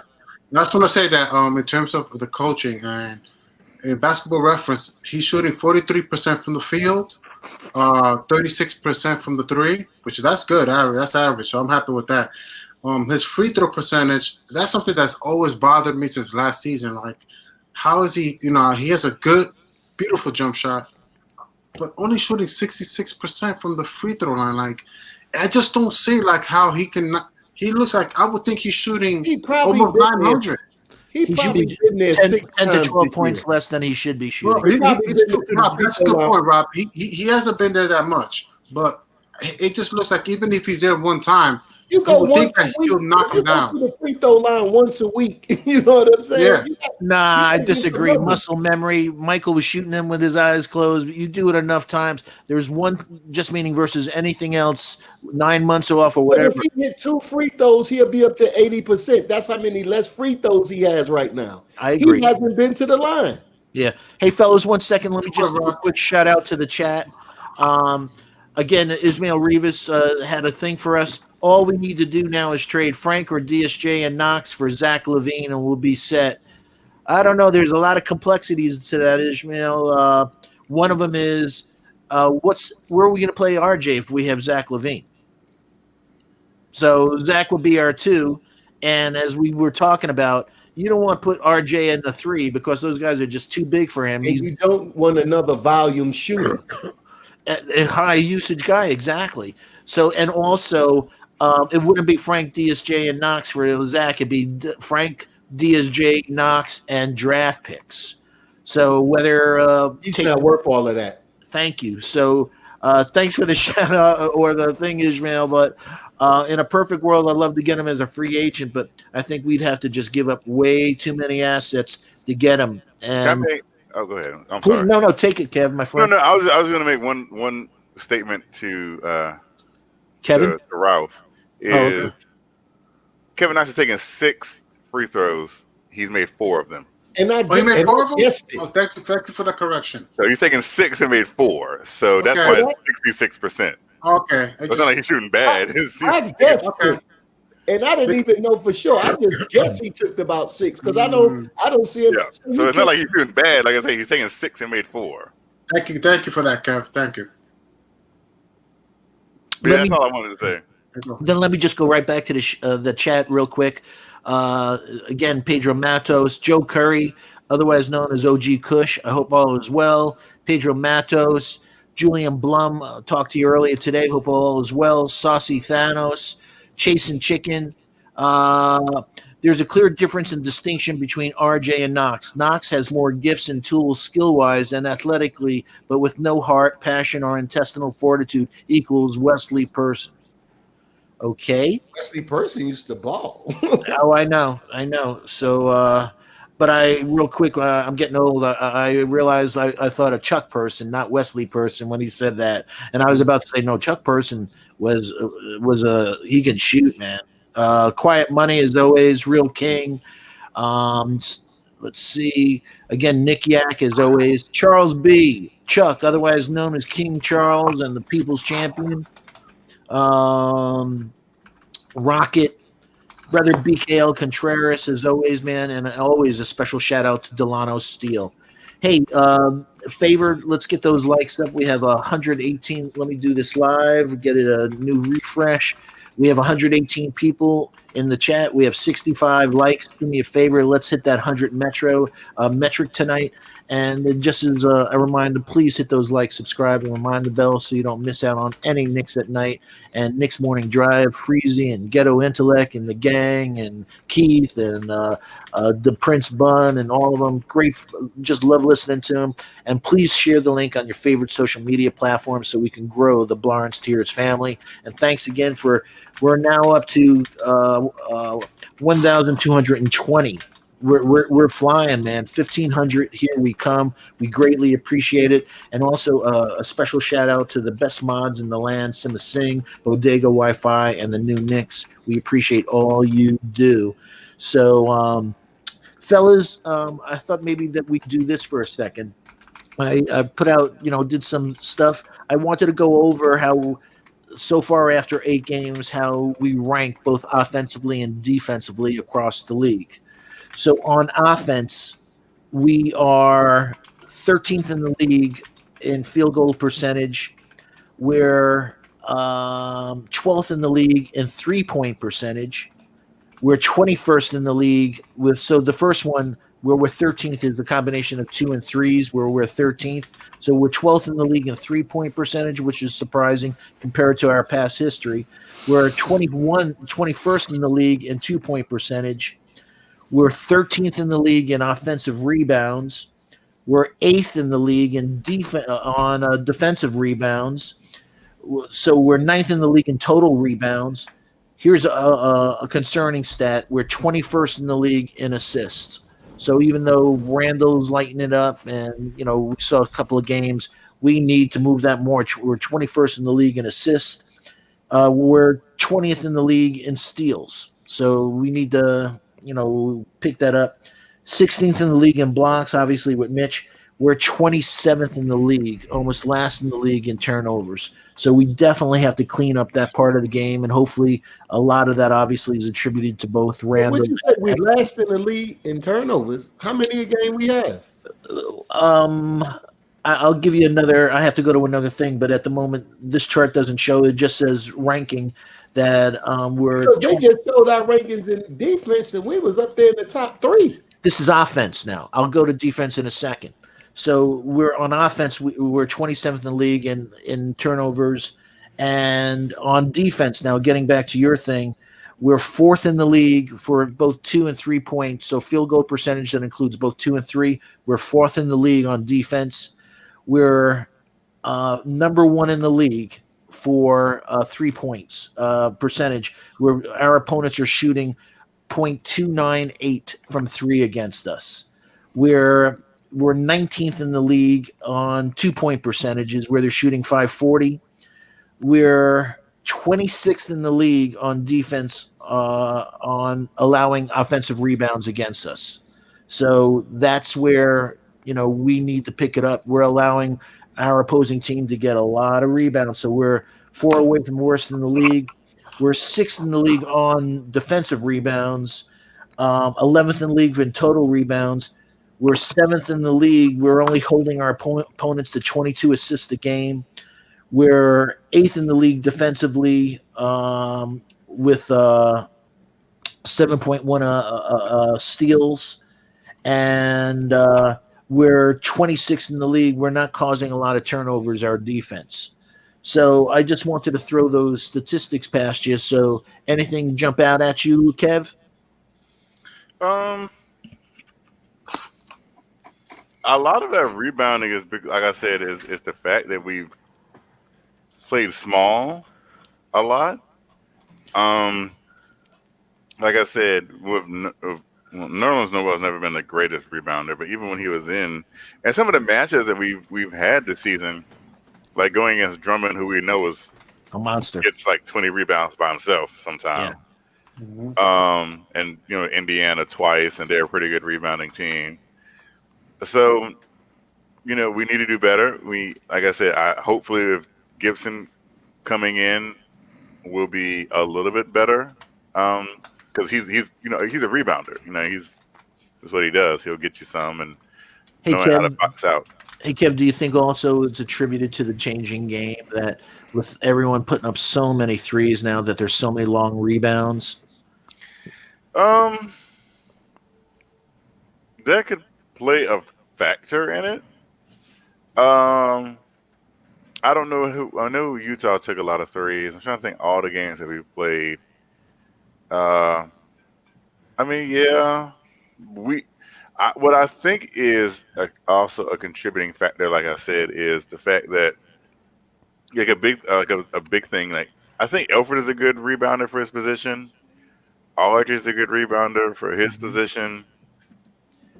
So maybe it just has to be a better team collective effort to offset some of the size that We're facing. lacked. Yeah. So Hey, Ralph, anything jump off the page with you on any of those stats, both offensively or defensively? Field goal percentage. I think what's the field goal percentage for the team? What on offense? Yeah. Field goal, which includes 2 and 3 threes, we're 13th in the league offensively at 46%. That's pretty good. And I agree with you. That's a great take about the rebounds.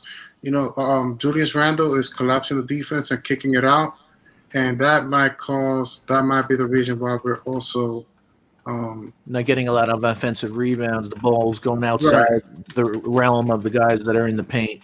But I mean, you know what, man? I'm gonna be honest, man. It's hard for me to be critical when we're winning games, man. It's hard for me to get into that mode of, it's only 8 games. It's only 8 games too, but we're also it's a small sample. It's big wins. It's not just even a win. It's the team is learning how to win. Everybody, there's a lot of contribution from a lot of players. It's not just 1 or 2. It's definitely more than 5, 6, 7 players that are that this team is constantly every day quieting the critics. They respond to the criticism, and it's hard for me to criticize or to see anything glaring.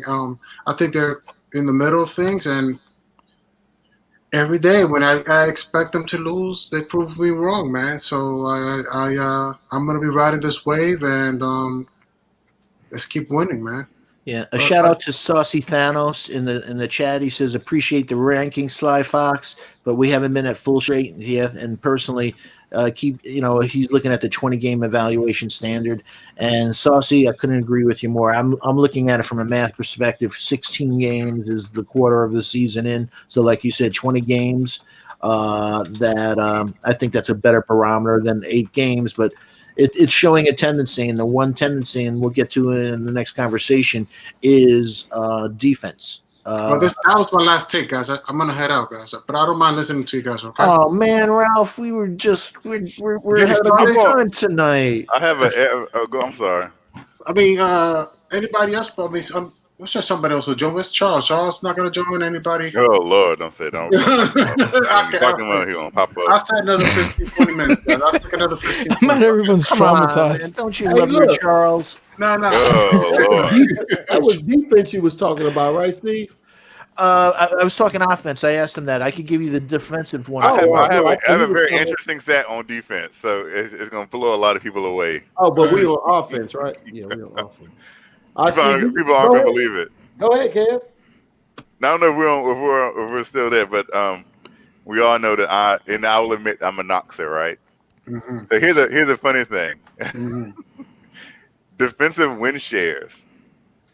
Yep. Kevin Knox is second on the team. Mm-hmm.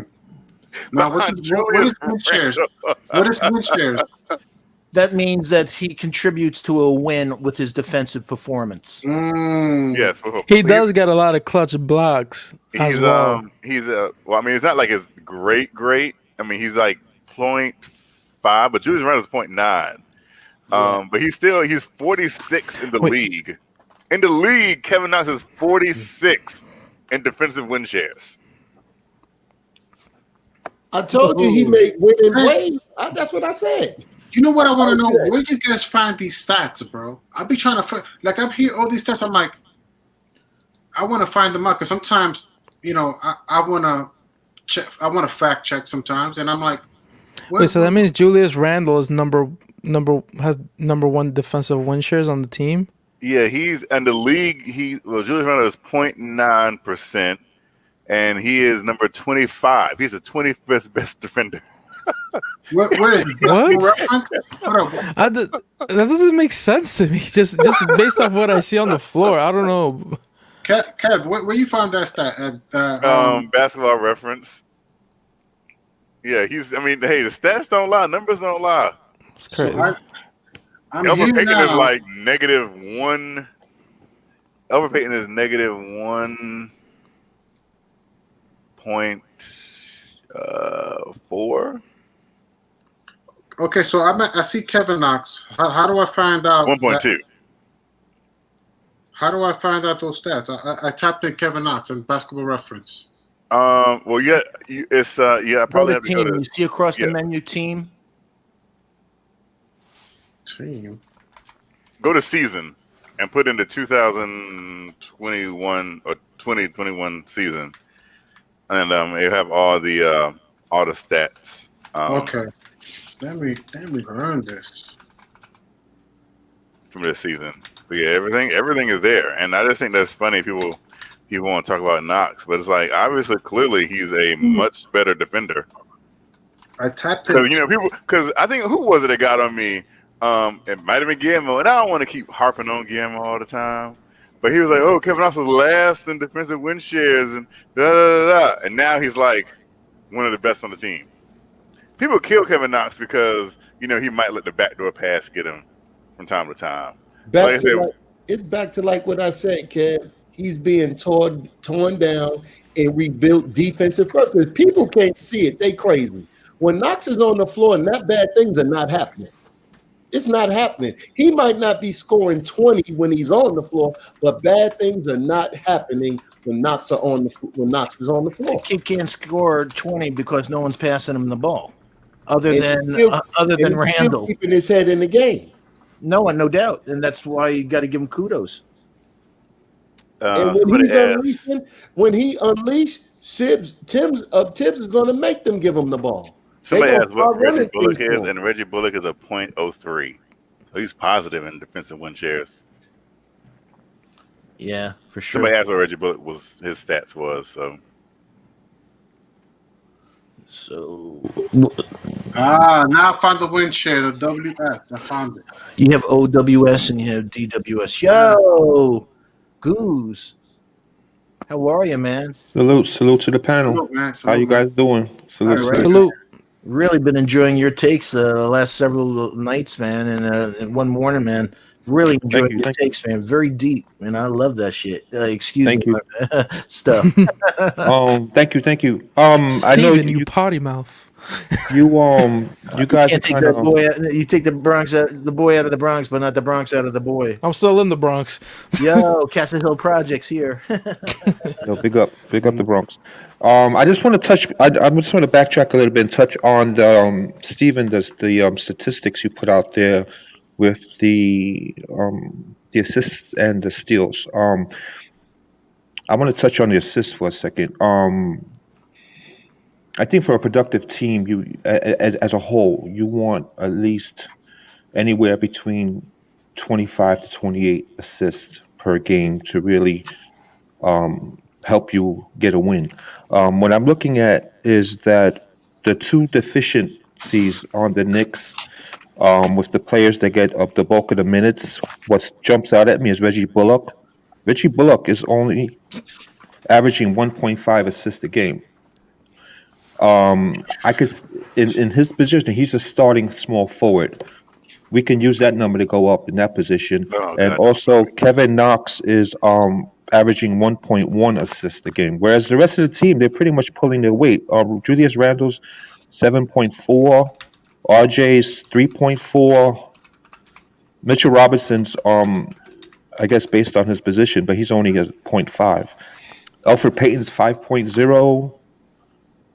Alec Burks, though he's not playing while he was playing, he was at 3.7.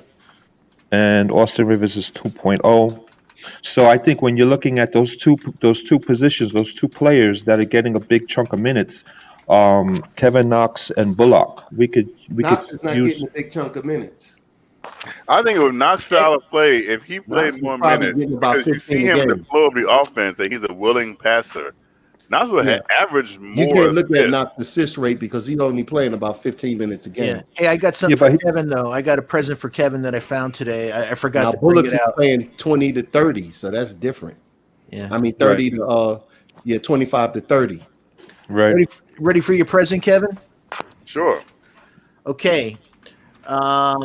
Reggie Bullock ranks dead last among Knicks regulars in net differential.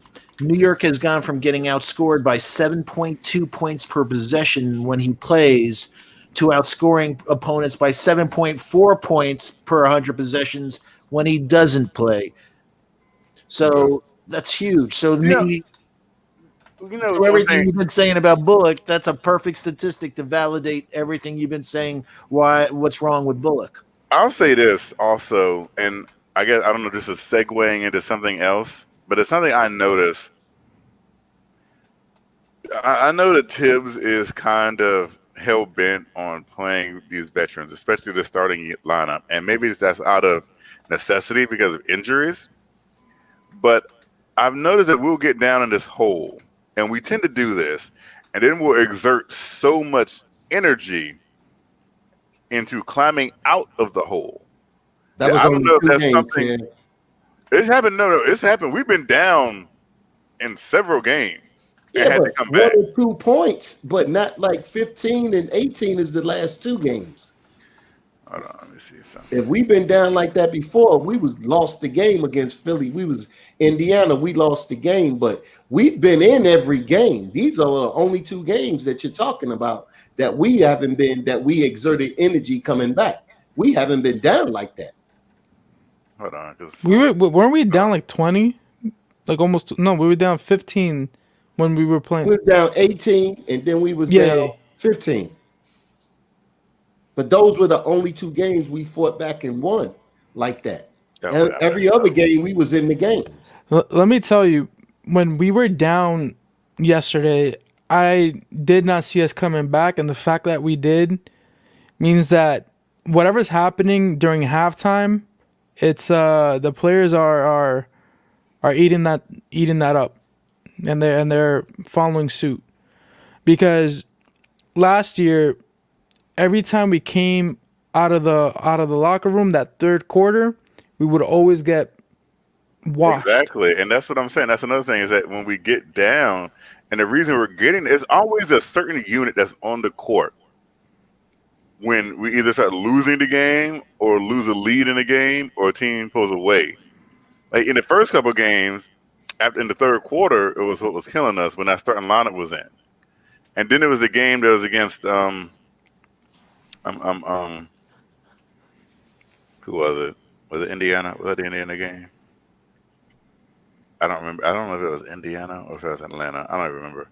But and I was like, why is Tibbs playing these starters this late in the game when we're clearly getting outplayed? And I just don't like. I don't know if that's just something that's sustainable. I don't know if he's doing it just because he's Tibbs and he's going to work his starters, or if he's doing it because that's his style, or He keeps a rotation. Tibbs keeps a rotation. With What kills me though is this his inability and this is, I guess, a knock on Tibbs, and I don't know if it's just stubbornness or if it's just force of habit. Is you can substitute one player out at a time. Like if you see, okay, this player is struggling at like, let's say a quarter begins, because Tibbs will not substitute That's their anybody. flow. He did that to RJ yesterday. RJ didn't When play the fourth quarter. no, let's say the first quarter, right? Let's say the first quarter. Tibbs will not substitute anybody until about 3 minutes left in the quarter. That's what he does. But here's the thing: let's say we're getting down, and you can see, okay, this hypothetical, like Alfred Payton has been not played. Instead of him taking him out at like 7 minutes, okay, like I know you may not play so far, you need to come out. He still won't do it. He will wait until like the third minute and like 3 minutes to go in the quarter. But it's not like you be down by like 35 or something. It might be an 8-point lead. Yeah, you getting outplayed, but you're going to play your way back in. That's what I used to hate about Fizdale. He never gave you a chance to recover. As soon as he sees something, he pull you out. You got to let veteran players bail themselves out. That's how it works out. You leave that rotation out there. Now, we've been used to every time something happens, pull him out and then piss. That's not coaching. Coaching is you leave those players in there until you figure them out. And then when you think that they can't figure them out, you don't pull them out the rotation. You let them work their way out of it. And then if they can't work their way out of it as the game goes on, then it's the coach's decision to pull you out and do something. But he'll do the same thing in the third quarter, too. But we're 5-3. It's working. It's an 8-game sample. All I know is I just don't know if it's sustainable and like we haven't been 5-3 since 2012. So what you're talking about is what all the other coaches used to do, and we'd be 4-25. There's just things, like I said, there's just things, and like I said, I just don't know if that's the one thing I don't like about Tibbs is he's just set on his rotation. Like he's just set in stone. Like this is what I'm going to do, and I'm not going to change it. He's the one who's watching practice. He watched the team more than us, and we know that he's invested in the team. So you have to go with him, and especially because we're winning. That's a moot point right there. You don't like it, but we're winning. No, I'm not saying. I'm just saying. Is it something that I look at? Like I just look at how the team is performing, and if you know, like I said, you know when someone has it or not. You know, okay, this person is being beat. I need to do something. I need to switch up the flow of this game. Look, like yesterday, he left Peyton in the fourth quarter, and just the other day before, he pulled Peyton in the fourth quarter and put in quickly. So he does do different things when the game is on the line. It's about who they're matching up against. Yeah, he does. He makes the right decision, and it's leading to victories. I can't never trip on winning. Yeah. Hey, let me do a quick thing with the chat. Hey, Rafael Cordero, the Knicks were 23rd in total team defense last year. So, but again, just a shout out, Glenn Greenstein. Hope all is well. Tomas Abreu, RJ White 99, Allah Wise. How are you? Morning, noon, and night. Appreciate all your support. D Grant. And we have 72 likes, 121 people in the chat. So please let's get that number up to 100. And as always, please hit those like, subscribe, remind the bell so you don't miss out on any Knicks at Night and Knicks Morning Drive broadcasts. And please share the link on your favorite social media platform so we can grow that Barnes Tears family. And thanks again for helping us blow past 1,220 subscriber milestone. 1,500 Here we come. We greatly appreciate it. And special shout out to the best mods in the land, Sima Singh, Bodega Wi-Fi, and the new Knicks. And we have a super chat from Wacko Knicks Fanatic. Thank you so much. If every player performed like fans wanted, we'd be title contenders. Stop rushing the development. First year under Tibbs. Okay, can't argue what you're saying, Mr. Wacko. Thank you for the super chat. But yeah, no different than I mentioned earlier. Like, let's give Knox a year under this coaching staff. Let him, feel comfortable. Let him get his game. Also, a quick shout out to Staffa Don, who's a great guy, and we're always talking. So, hi, Staffa. I hope all is well. So, thanks again for the super chat. Really appreciate it, Wacko Knicks fanatic. So, hey, just as a change of pace, I'll kick it off with you, Goose. That yesterday, Austin Rivers made the following post game comment last night that we shall not lose, and everything that he was talking during the press conference, the key word that kept coming out of his mouth was we, and versus so many other players that you hear that I worked out hard during the off season, and I'm really working on my shooting, and so many I's and my's versus we and us. So Tibbs and the new front office are assembling a team of we's and us versus I's. So, and I also mentioned last night that Randall made that deep comment that, you always think that you can win, but now with Tibbs, we really believe that we can win. So I'll start with you, Goose. What signs have you witnessed about the culture change that's happening with Tibbs and this Knicks? Whether it's on selfish play, focus on defense, etc. What things are jumping off the page to you that, wow, before our eyes, we're really seeing a culture change happen? The first thing that jumps into me is the tenacity on defense. The emphasis that each player, the pride they take within themselves to do their individual part, which which culminates into a team effort on the defensive side of the ball. And also, a lot of things that jump out to me in the past years is that, and I think along not just myself, I think a lot of Knicks fans might have noticed the same thing, is that the how can I say, the way they in the past 2 or 3 years under other coaching staffs, sometimes the Knicks would come out sluggish, and they would remain that way throughout the whole 4 quarters of the game.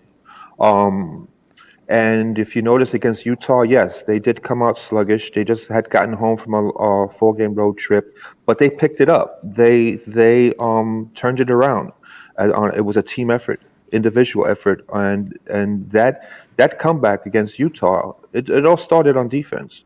And so my take on it is, the thing that jumps out at to me is the pride they take within themselves on their defensive play, and the change in culture in that regard. Hey, Goose, you know what else I'm loving? Them talking, whether it's Mitch and everything. They're talking on D. They're yelling at each other on their defensive assignments. Didn't see much of that with Fizz and stuff like that. So I'm really loving watching that too.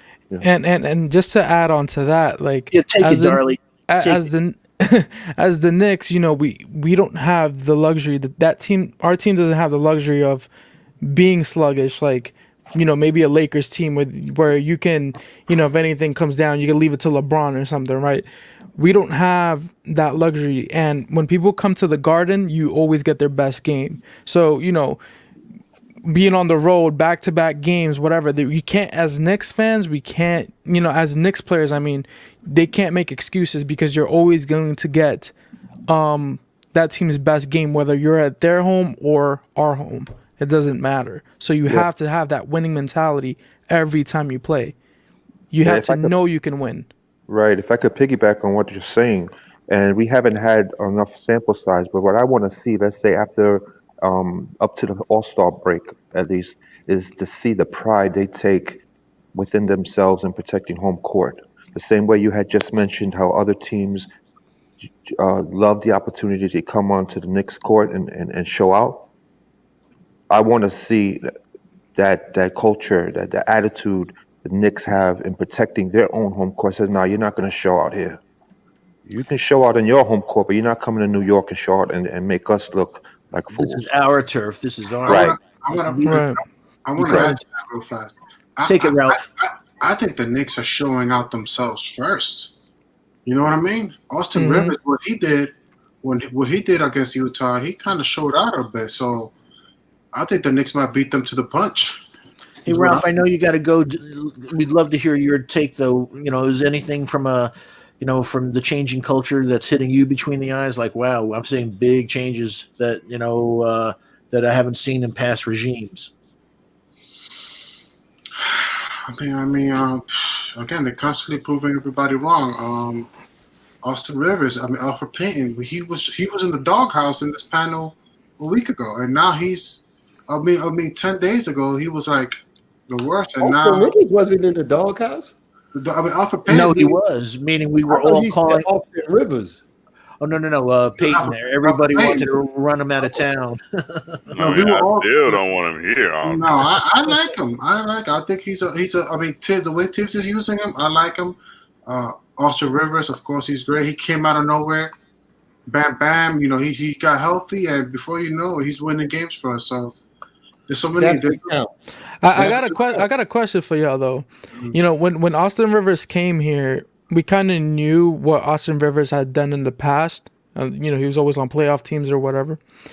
But one thing that everyone said prior to him being on the team was that Austin Rivers was just, a bench player and he wasn't anything spectacular. But now that he's on the team, you're starting to see him in a different light. Do you think that this is just because the talent on the team is not up to par, or do you think it's just he's always been this way and we just never seen it because he was playing alongside all these other players that I guess are better than he is? Yeah, I would say that to just give Darley's thing just a little thing for a career. He's been on 1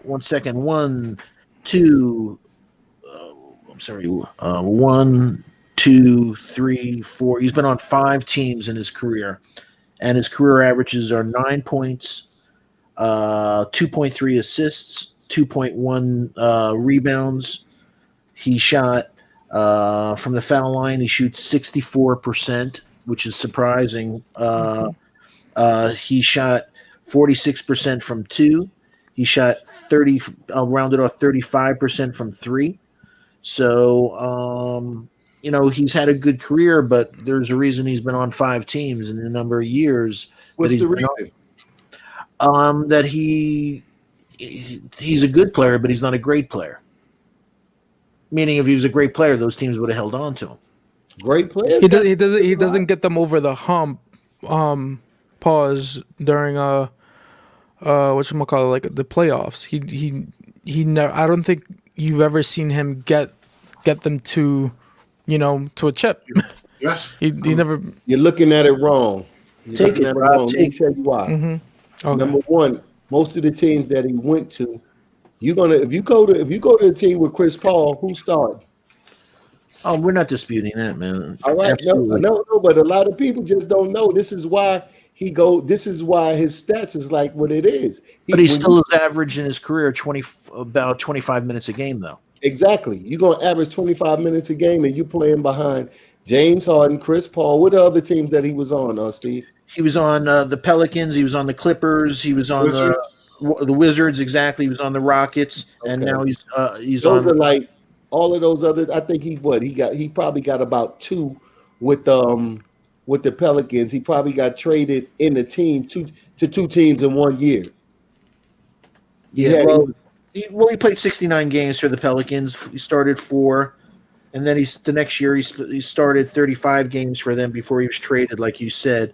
But that's still enough of a sample. And really, he hasn't, as a young player, he never really had a shot to be a starting guard. At one time in his career, he's 28, by the way. I said at one in his whole career. And at one time, he was a starting guard. And Ralph, as always, it's a pleasure, man. Thank you for your insight. He was always too young and growing. He was always too young and growing in the early stages of his career. And then in the latter stages of his career, he was behind Harden and he was behind Paul. So that's what cultivated him. So this is his first real shot to really show what he can do. But he was always a solid backup. He dropped 40 in the game before. I was about to say in the bubble and stuff, he can absolutely he could turn it on offensively. And right now, even though he's coming into his own, but he still has NBA legs because he hasn't been dogged a lot. He's been playing 25 minutes for this, so you can really take off 2 to 3 years off of that. because he doesn't have the NBA mileage on him. So he's capable to produce for the Knicks anything. But He's in his prime. yeah, because He's I watched him. I always knew when he was at Duke that sooner or later it wasn't a bad thing because he got playoff experience. He went further in the playoffs, and then he done a lot backing up these players. He came to New York for short money to show what he can do. Yeah. Well, Hey, I'm sorry. I'm sorry, Goose, you taking a second. We're going to kick it to Kevin right after you, but I just wanted to do a shout out for a super chat to RJ White 99. Really appreciate the super chat. All he has is a thumbs up, and we really appreciate all your support. And also, hold on, Chuck is up to lie number 41 so far tonight for us. Who's telling these lies? Is it like a group lie? Like everyone's telling lies? He's just generalizing the lies. I'm not really sure who they're pointing at. If you don't agree with Chuck, going on, it's not attributed to one person. I think it's a collective thing of just saying that we're so it's lie. I love this man. I just love his style. So so we're up to live 41. So, oh man. Well, we just got to 42. I don't know what you said, Steven, but you got it to 42. Yeah, I better stop breathing. He'll be up to 43 in a second. Right. So take it, Goose. I'm sorry, man. Yeah, I was just thinking. I know other teams were interested in the services of Rivers, and I don't know who those teams were and what their depth chart looks like at that position. But I'm curious maybe I'll look into it. But I'm just curious to know. At some point Rivers might have said, you know what, I don't. He may have been tired of sitting behind of Chris Paul's and the Hardens. You know what I mean? And he's seen the opportunity. He's the opportunity to come to New York, show out, and solidify himself as in that position. Do you think his dad gave him that advice too? I'm sorry? Do you think his pop gave him that advice too, that you should sign? It could be. It could very well be that too. Also, I'm sure that his pops was in his ear when he was making that decision. Another thing I found out is that though the Knicks signed him to a 3-year contract, the Knicks have an option after each year.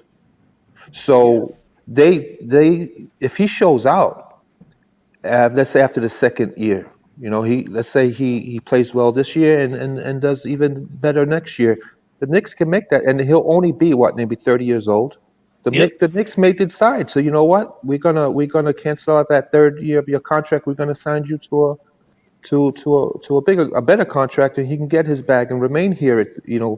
Through the latter part of his prime, and make a name for himself in New York. And one thing I do know is that his father did tell him, if you can come to New York and make a name for yourself in New York, it'll cancel out everywhere else you went and every other bench you sat on.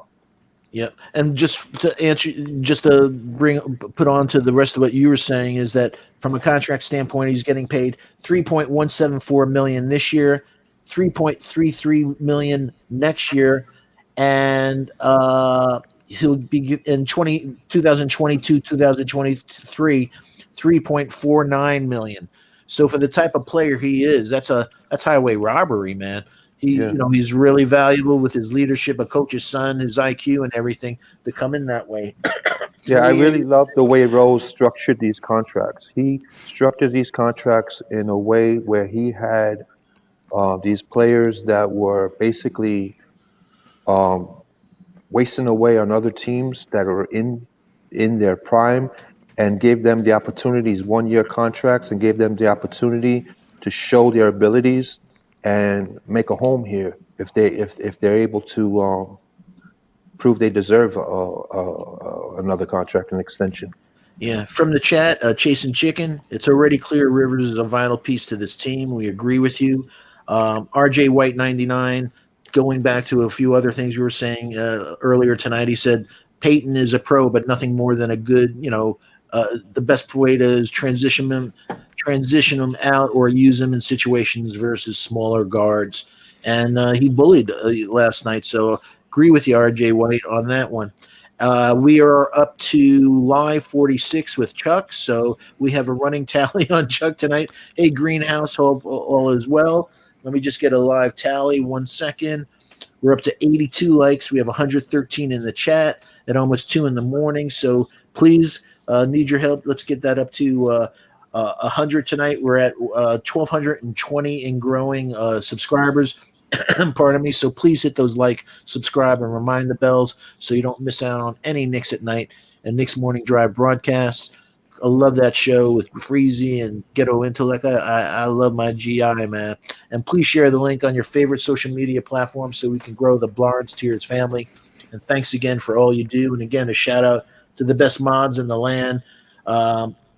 Bodega Wi-Fi, Sima Singh, and the new Knicks. So let me kick it over to you, Kevin. What's the biggest culture shot things that you've seen? Hearing Austin talk about we and us versus other things where guys were just talking about themselves, I and me. Whether defense or unselfish play, like I said, one of the big things I saw the last night or the other night, I think it was last night, was the ball was going around the horn. Austin had an open shot, and he kicked it over to Knox to take the shot, even though he had an open shot.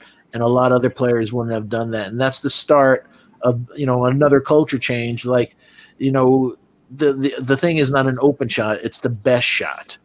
That's what, as a team, you're always striving for. And Rivers, exemplified that in his play. So take it, Kev. All of this is just it goes to show that David Fizdale will never be an NBA coach again. Yeah, he's an assistant. Not a head coach, at least. Yeah. He better be happy on ESPN, The Jump. No, he's the Yeah, but you notice they don't even talk about him anymore. They don't even mention him now that the Knicks are winning. But watch the Knicks start losing, all of a sudden they're gonna bring Fizdale back. They don't even talk about Fizdale now that the Knicks are winning. There was you can tell there was a Rex Ryan. You can tell with some of the players that were here last year. There's some a little bit of animosity towards David Fizdale. Mm-hmm. They didn't necessarily come out and say that, but there's like, oh, I'm glad that we have a coach in here now that does this and does that, and environment change. The subs, yeah. So they've been taking shots at Fizdale.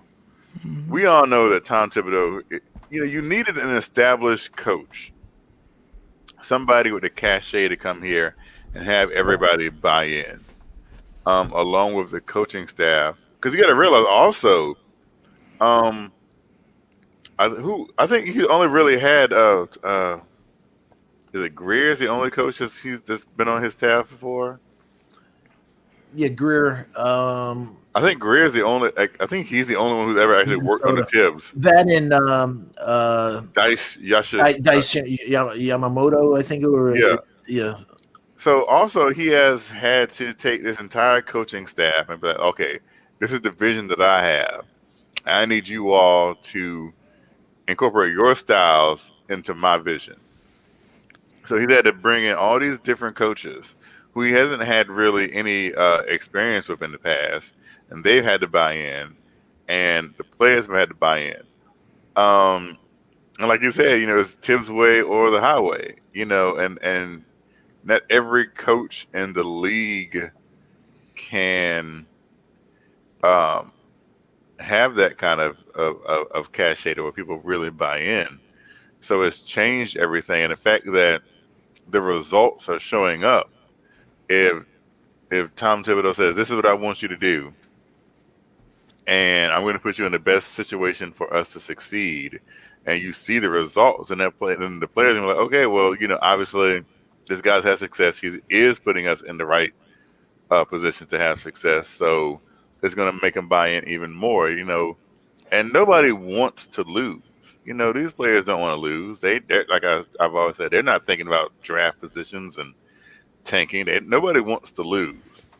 And so it is only helping when you've had a coach, who's won everywhere he's been. Telling you these things like, hey, I can do this and I can take this team here and here. And to have that, and the last coach we've had that was like really Woodson, if you want to go back that far. And before that, probably, I don't really know. I can't put into words the Larry Brown and Lenny Wilkins era, because they were established coaches and they didn't do nothing. Yeah. But Larry Brown was crazy. Their fire was burned out by the time they got here. They were coaching, but Lenny Wilkins was coaching for a record to get the most wins, even though the most losses was right behind him. But when And Brown was short-sighted. He didn't care about if we gave up the store to get a player that he thought could win a championship because he only lasts 2 years everywhere he goes anywhere. Anyway, those wasn't considered like Thibodeau. The difference where he still got the fire to coach. The rest of them burnt out, getting the check. Hey, Yeah, Rob, I got a question. Oh, I'm sorry. Take it, Darley. The only other update for everything is while you were talking, Kevin, Chuck, you hit line number 50 for the night. So Now, I was talking, so I don't know what I lied about. I don't know, but our Chuck is taking. You lied about breathing. Notes by You know what it is? Is that Cowboys hat that Rob is wearing right now that's causing all these lies to happen. Unless Chuck really likes Fizdale. So take it, Darley. Basically, my question is, right now, the team is winning and, everything is going well as of now. But come the trade deadline, who do you think will remain on this team and who do you guys think won't be on this team anymore? For me right now, I think, believe it or not, I think DSJ stays on the team. And it's because of politics. I think Frank, we move on from Frank, I think. What's the politics? So we traded Porzingis for DSJ. So now that we have a new coaching staff, it almost seems like that with a team that's winning, I feel like they will try to get the best out of DSJ to try to get some value out of him and possibly move on from it. I don't think he stays permanently, but I think he stays in order He's a free agent after this year anyway, him and Frank. Right, but you don't want to try to lose him for nothing. What? You're worth nothing. Kevon Burgon from the chat. I mean we know that, but that's not the point. But the point is that I think if you can get him, you'll get more for Frank than you would for DSJ right now. I mean, I agree with that, but at the same time, I just feel like because we traded for him, I feel like the team is going to try to get the most out of him. Darley, Kevon Burgon said that, but this regime of the front office wasn't responsible for that, so there's no allegiance. Right. That's true. That's true. That's true. So, and Paris Duggar said that DSJ should have been the guy that they let go instead of Spellman. So I don't know about that. Man, I don't know, man. I was tired of seeing Grimace playing out there. He played one time, and I was like, okay, this is enough. That's all I needed to see. I mean, Spellman was sitting in street clothes, and we needed a viable backup for both the 4 and 5 to take at least a little bit of minutes, anyways. And so he was the most logical choice to go. And that's I mean that is crazy how he was available yesterday, and you still went with this. Tom Thibodeau was like, "No, I'm still gonna play Kevin Knox at the 5 because you know anybody but him." Tibbs who was available? Spellman. Man, Spellman out of shape. Exactly. Tibbs not going to put an out of shape player out on the court. How bad you want to. Tom Thibodeau would rather play Kevin Knox at the 5 than put you in the game. Yeah, like if I would have saw like Spellman and like I didn't know he was a basketball player, I wouldn't have thought he was a basketball player if I seen him in the street. I thought he was like, "Hey, are you about to be like the?" I think he's playing the wrong sport. On the Jets. Yeah, that's what I'm saying. I think he's playing the wrong sport. Donut commercials or something. Someone need to get some pads, and he can be on somebody's offensive line.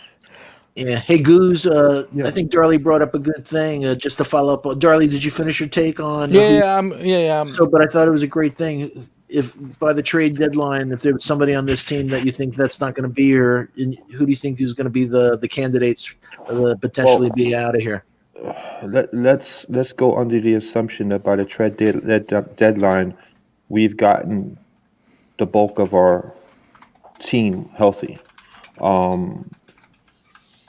Then at this, I would hate to mess with the chemistry of this team especially if you're going to go with an 8 to 10 guy rotation, unless it's really, really going to benefit you now and into the future.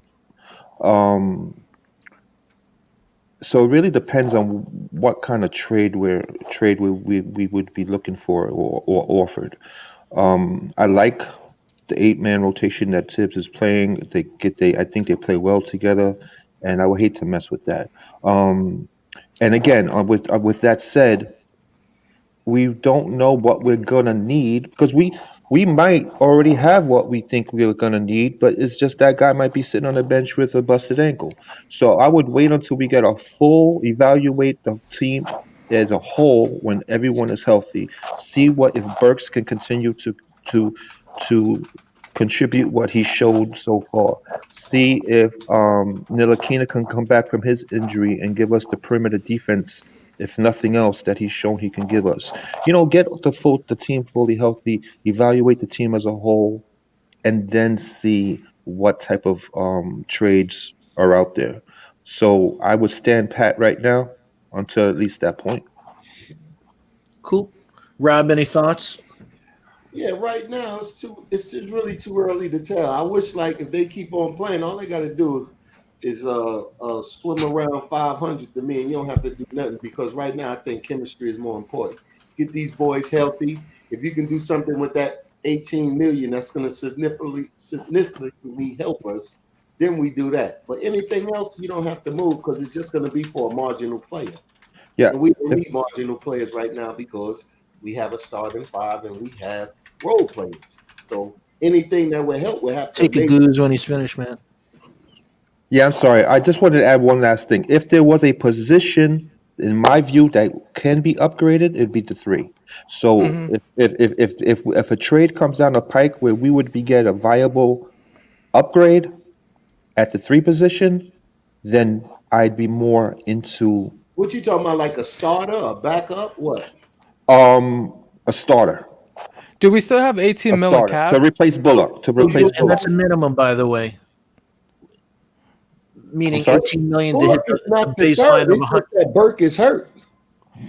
Again, that also leads back to my evaluating the team as a whole. If Burke can continue to show Yeah, that Burke he averaging 20.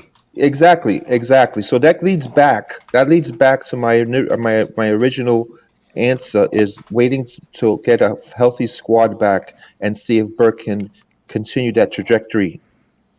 And then again, he'll be our viable number 3 spot player. But again, you just don't know what another team might offer you. You know what I mean? So at least think it over. To at least think it over.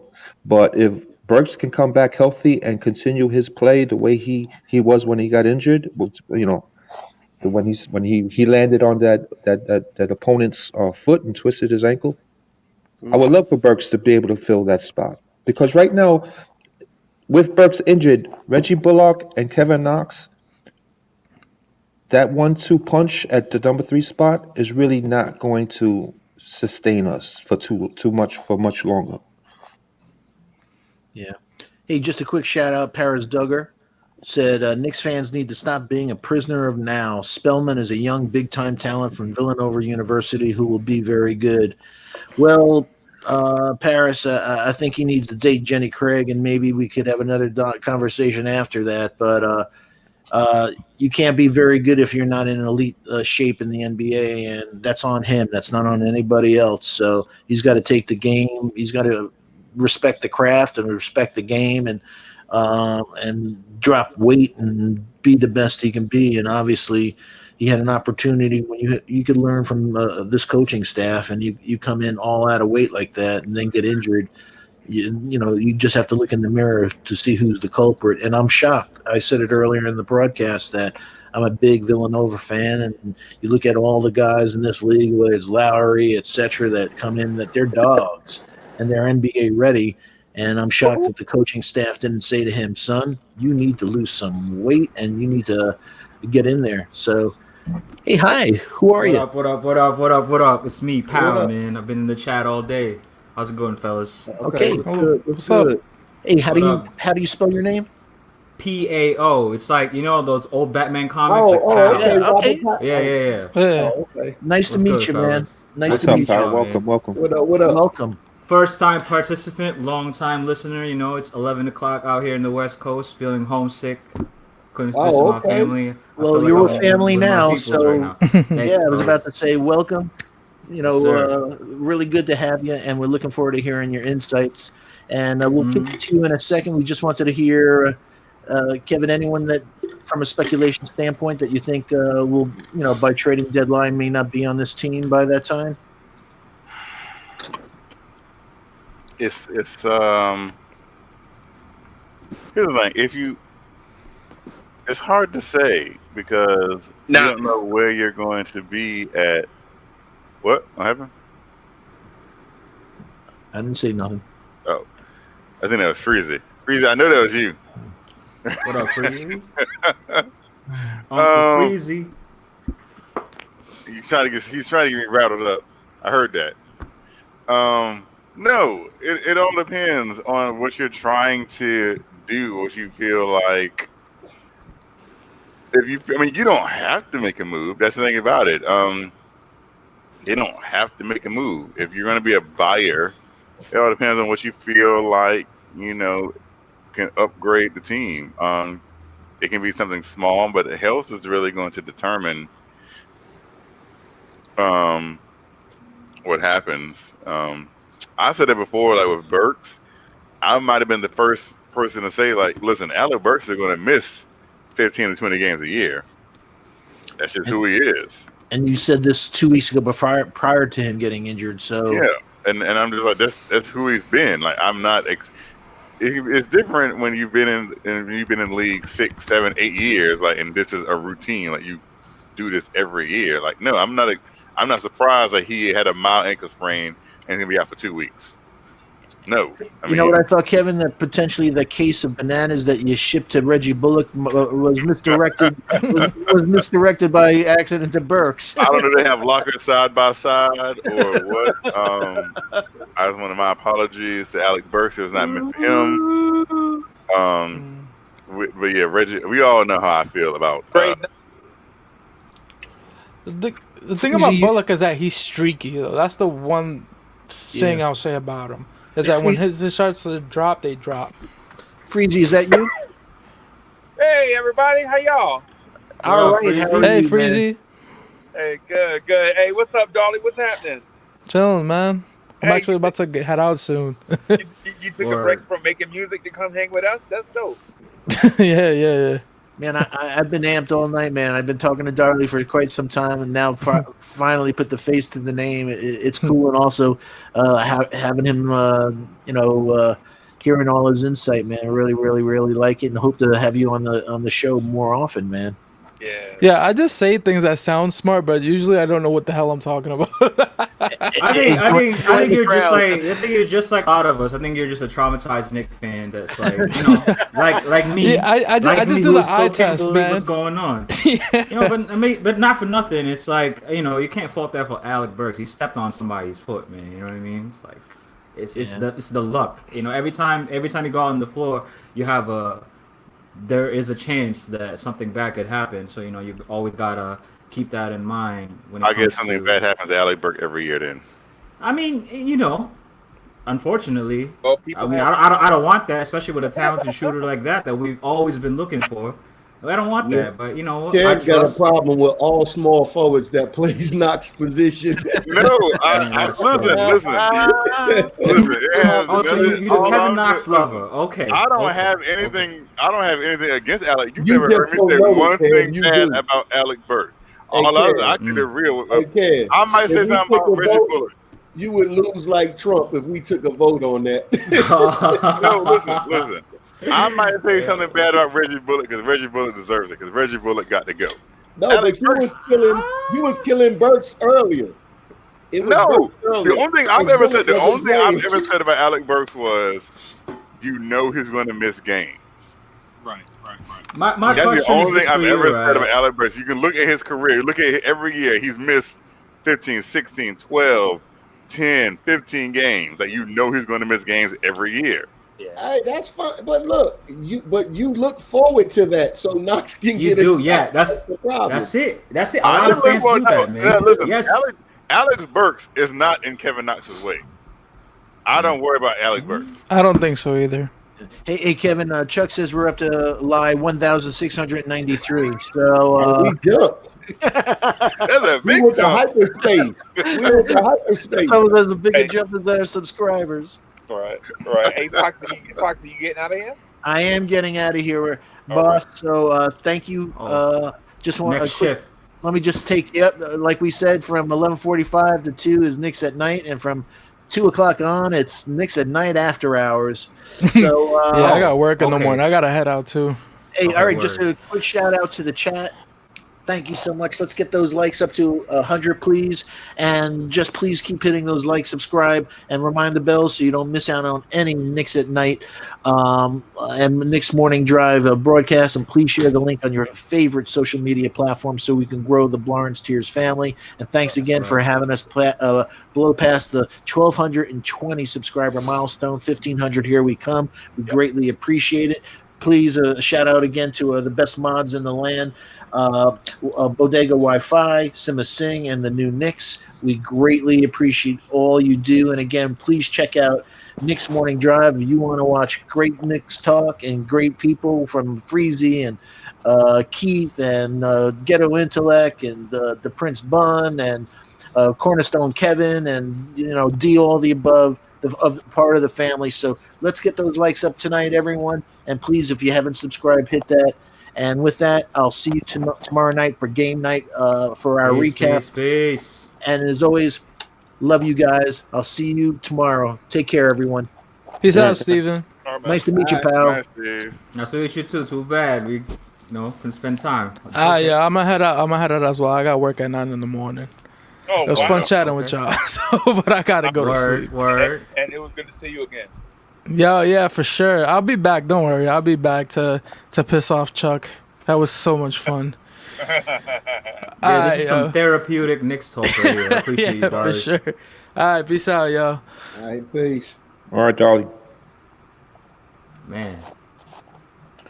So is this Yes, thing sir. about Kevin Knox now? No. Not at all. Don't even go there. No, not at all. Okay. Nah, yeah, don't get that started because I guess it's gonna go all. Kevin's been good tonight. Let's leave it that way. Kevin No, might just start talking about Kevin Knox's middle school career, man. Like, Yeah. About Hey, like, well, you know he's the all-time leading scorer in the state of Florida in high school basketball. I mean, No comment. Yeah. my thing about Knox, man, I kind of. I don't want to give up on him right away because I kind of want to give him a chance with a coach that actually cares about the city and about this team and about the players. Because like when I used to watch Fizdale and his staff coach, it always felt as if like they just found a job that they could just cruise along and get the check. And it's like, all right, we're down by 40, third quarter. It's okay. Let's throw up a big smile, which is very embarrassing. I hope they keep that picture on their locker rooms as like inspiration.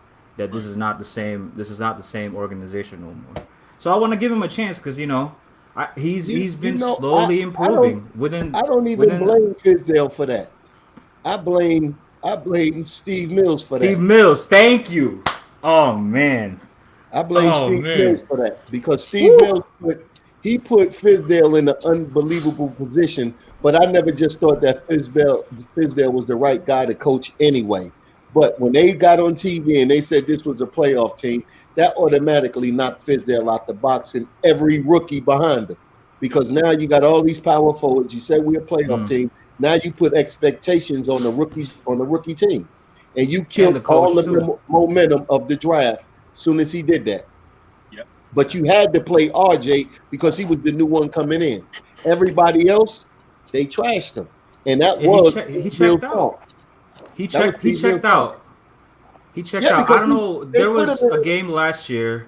I'm sorry, I didn't mean to cut you off, but there was a game last year that I will never forget. This post-game interview. I think it was against Dallas, right? And then they was talking to Fizdale, and they asked him, "So Fizz, what you think about Kristaps now that he's not here no more?" And then he said, "Well, you know how he always does. Well, that was the player I thought I was going to coach when he said that, that's when it clicked to me that like this dude was told by whoever was running the team, which is Steve Mills. I mean, I don't know how many like front managing signing pictures you've seen. It's like even with like Isaiah Thomas, like Mills is always on the back. He's there. He's always in those. He's always on those photos. He's been affecting the team for a long time, which is sad because he's a self-proclaimed Knicks fan. So it's kind of like a double-edged sword. It's like you can have somebody who does appreciate the team, but like they're not gonna take care of it. They don't know what they're doing or what. But Yeah, you know, it's like you got $1 million and then you spend it, but then you blame everybody else. Steve Mills was never the right guy. He was Dolan's friend. He held on to him too long. Once he brought back Hardaway, I knew it was a wrap. oh man. Yeah. When he did that, I knew it was a wrap. Well, and Steve Mills' defense, Steve Mills is a very, very, very intelligent person, right? Yeah. But that does not make you a very, Exactly. very, very good basketball man. So what do you mean by in his defense? We know that he sucked. The smart guy from Princeton sucked. No, what I'm saying is it's not like Steve Mills looks as if he was not capable of turning it around. He looked the part, and he may have even sounded the part. But in basketball, you have to establish relationships, right? And with other organizations, you have to do things like have a developmental staff and have a high-level scouting department. You know what I'm saying? You can't just go out and just go by what general managers say, because general managers manage generally. You know what I'm saying?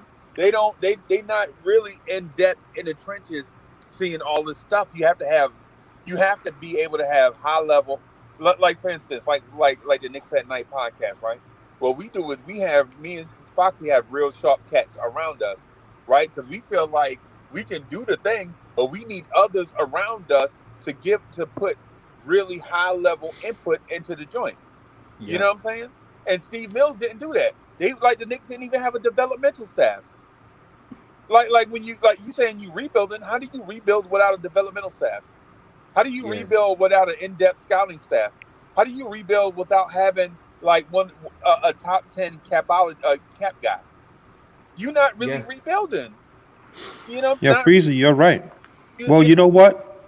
I'm sorry to cut you off, but he did establish a relationship. He established a relationship with Dolan. Dolan trusted him.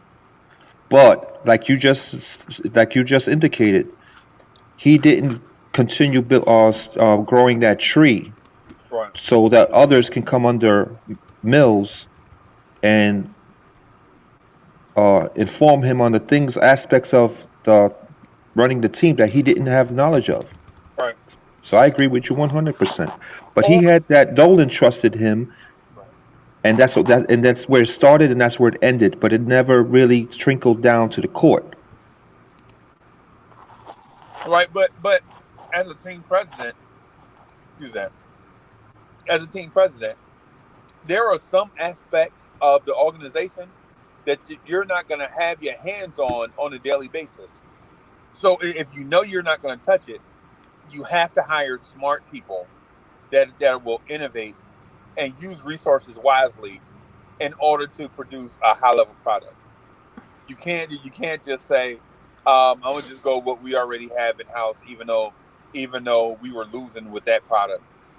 You know what I'm saying? Like when Leon Rose got here, you could see him changing things. Like some longtime people in the Knicks family were let go. You know what I'm saying? Because Leon Rose wanted to take the thing in a new direction.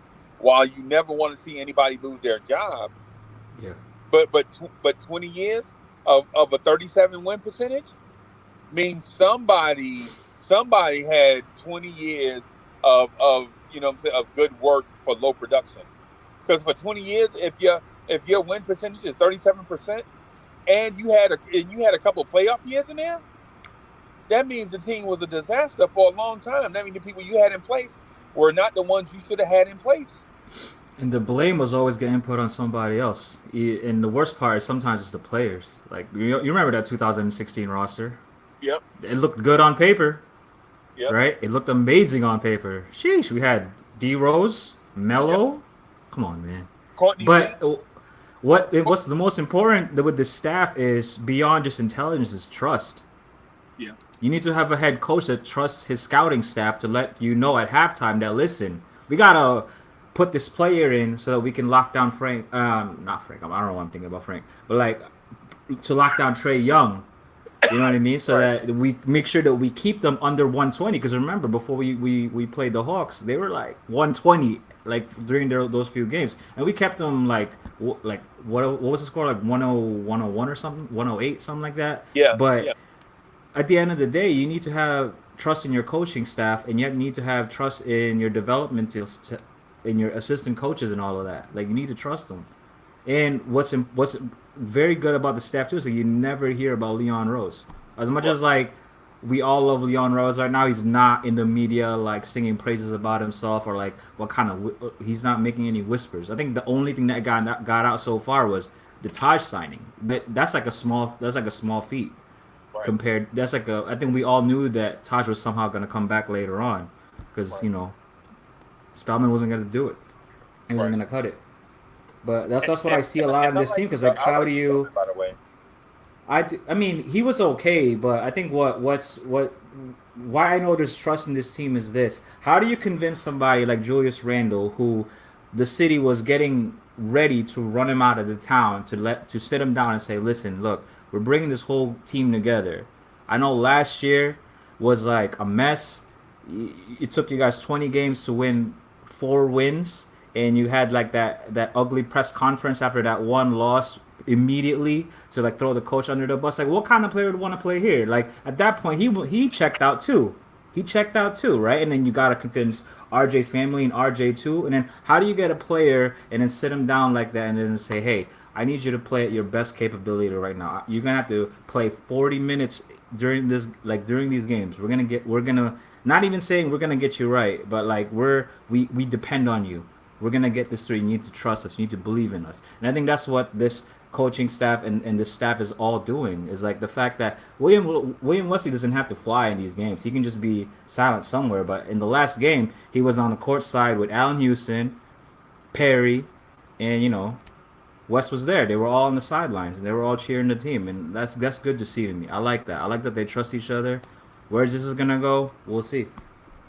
And you know what? The fact that the fans wanted to run Julius Randle out of town, to me, is a hustling backwards scenario. Because regardless what Knicks fans say, they the ones that hate Randle say his 2010 was empty, right?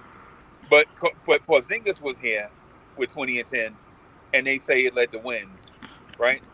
But you're like, but in what world, in what scenario does a because it basically, I can't understand what I think it was just a favoritism thing, but the thing is with Julius Randle, I think they told Julius Randle like, Jules, look, the only way you can get these Knicks fans off your back is by being super productive on the court.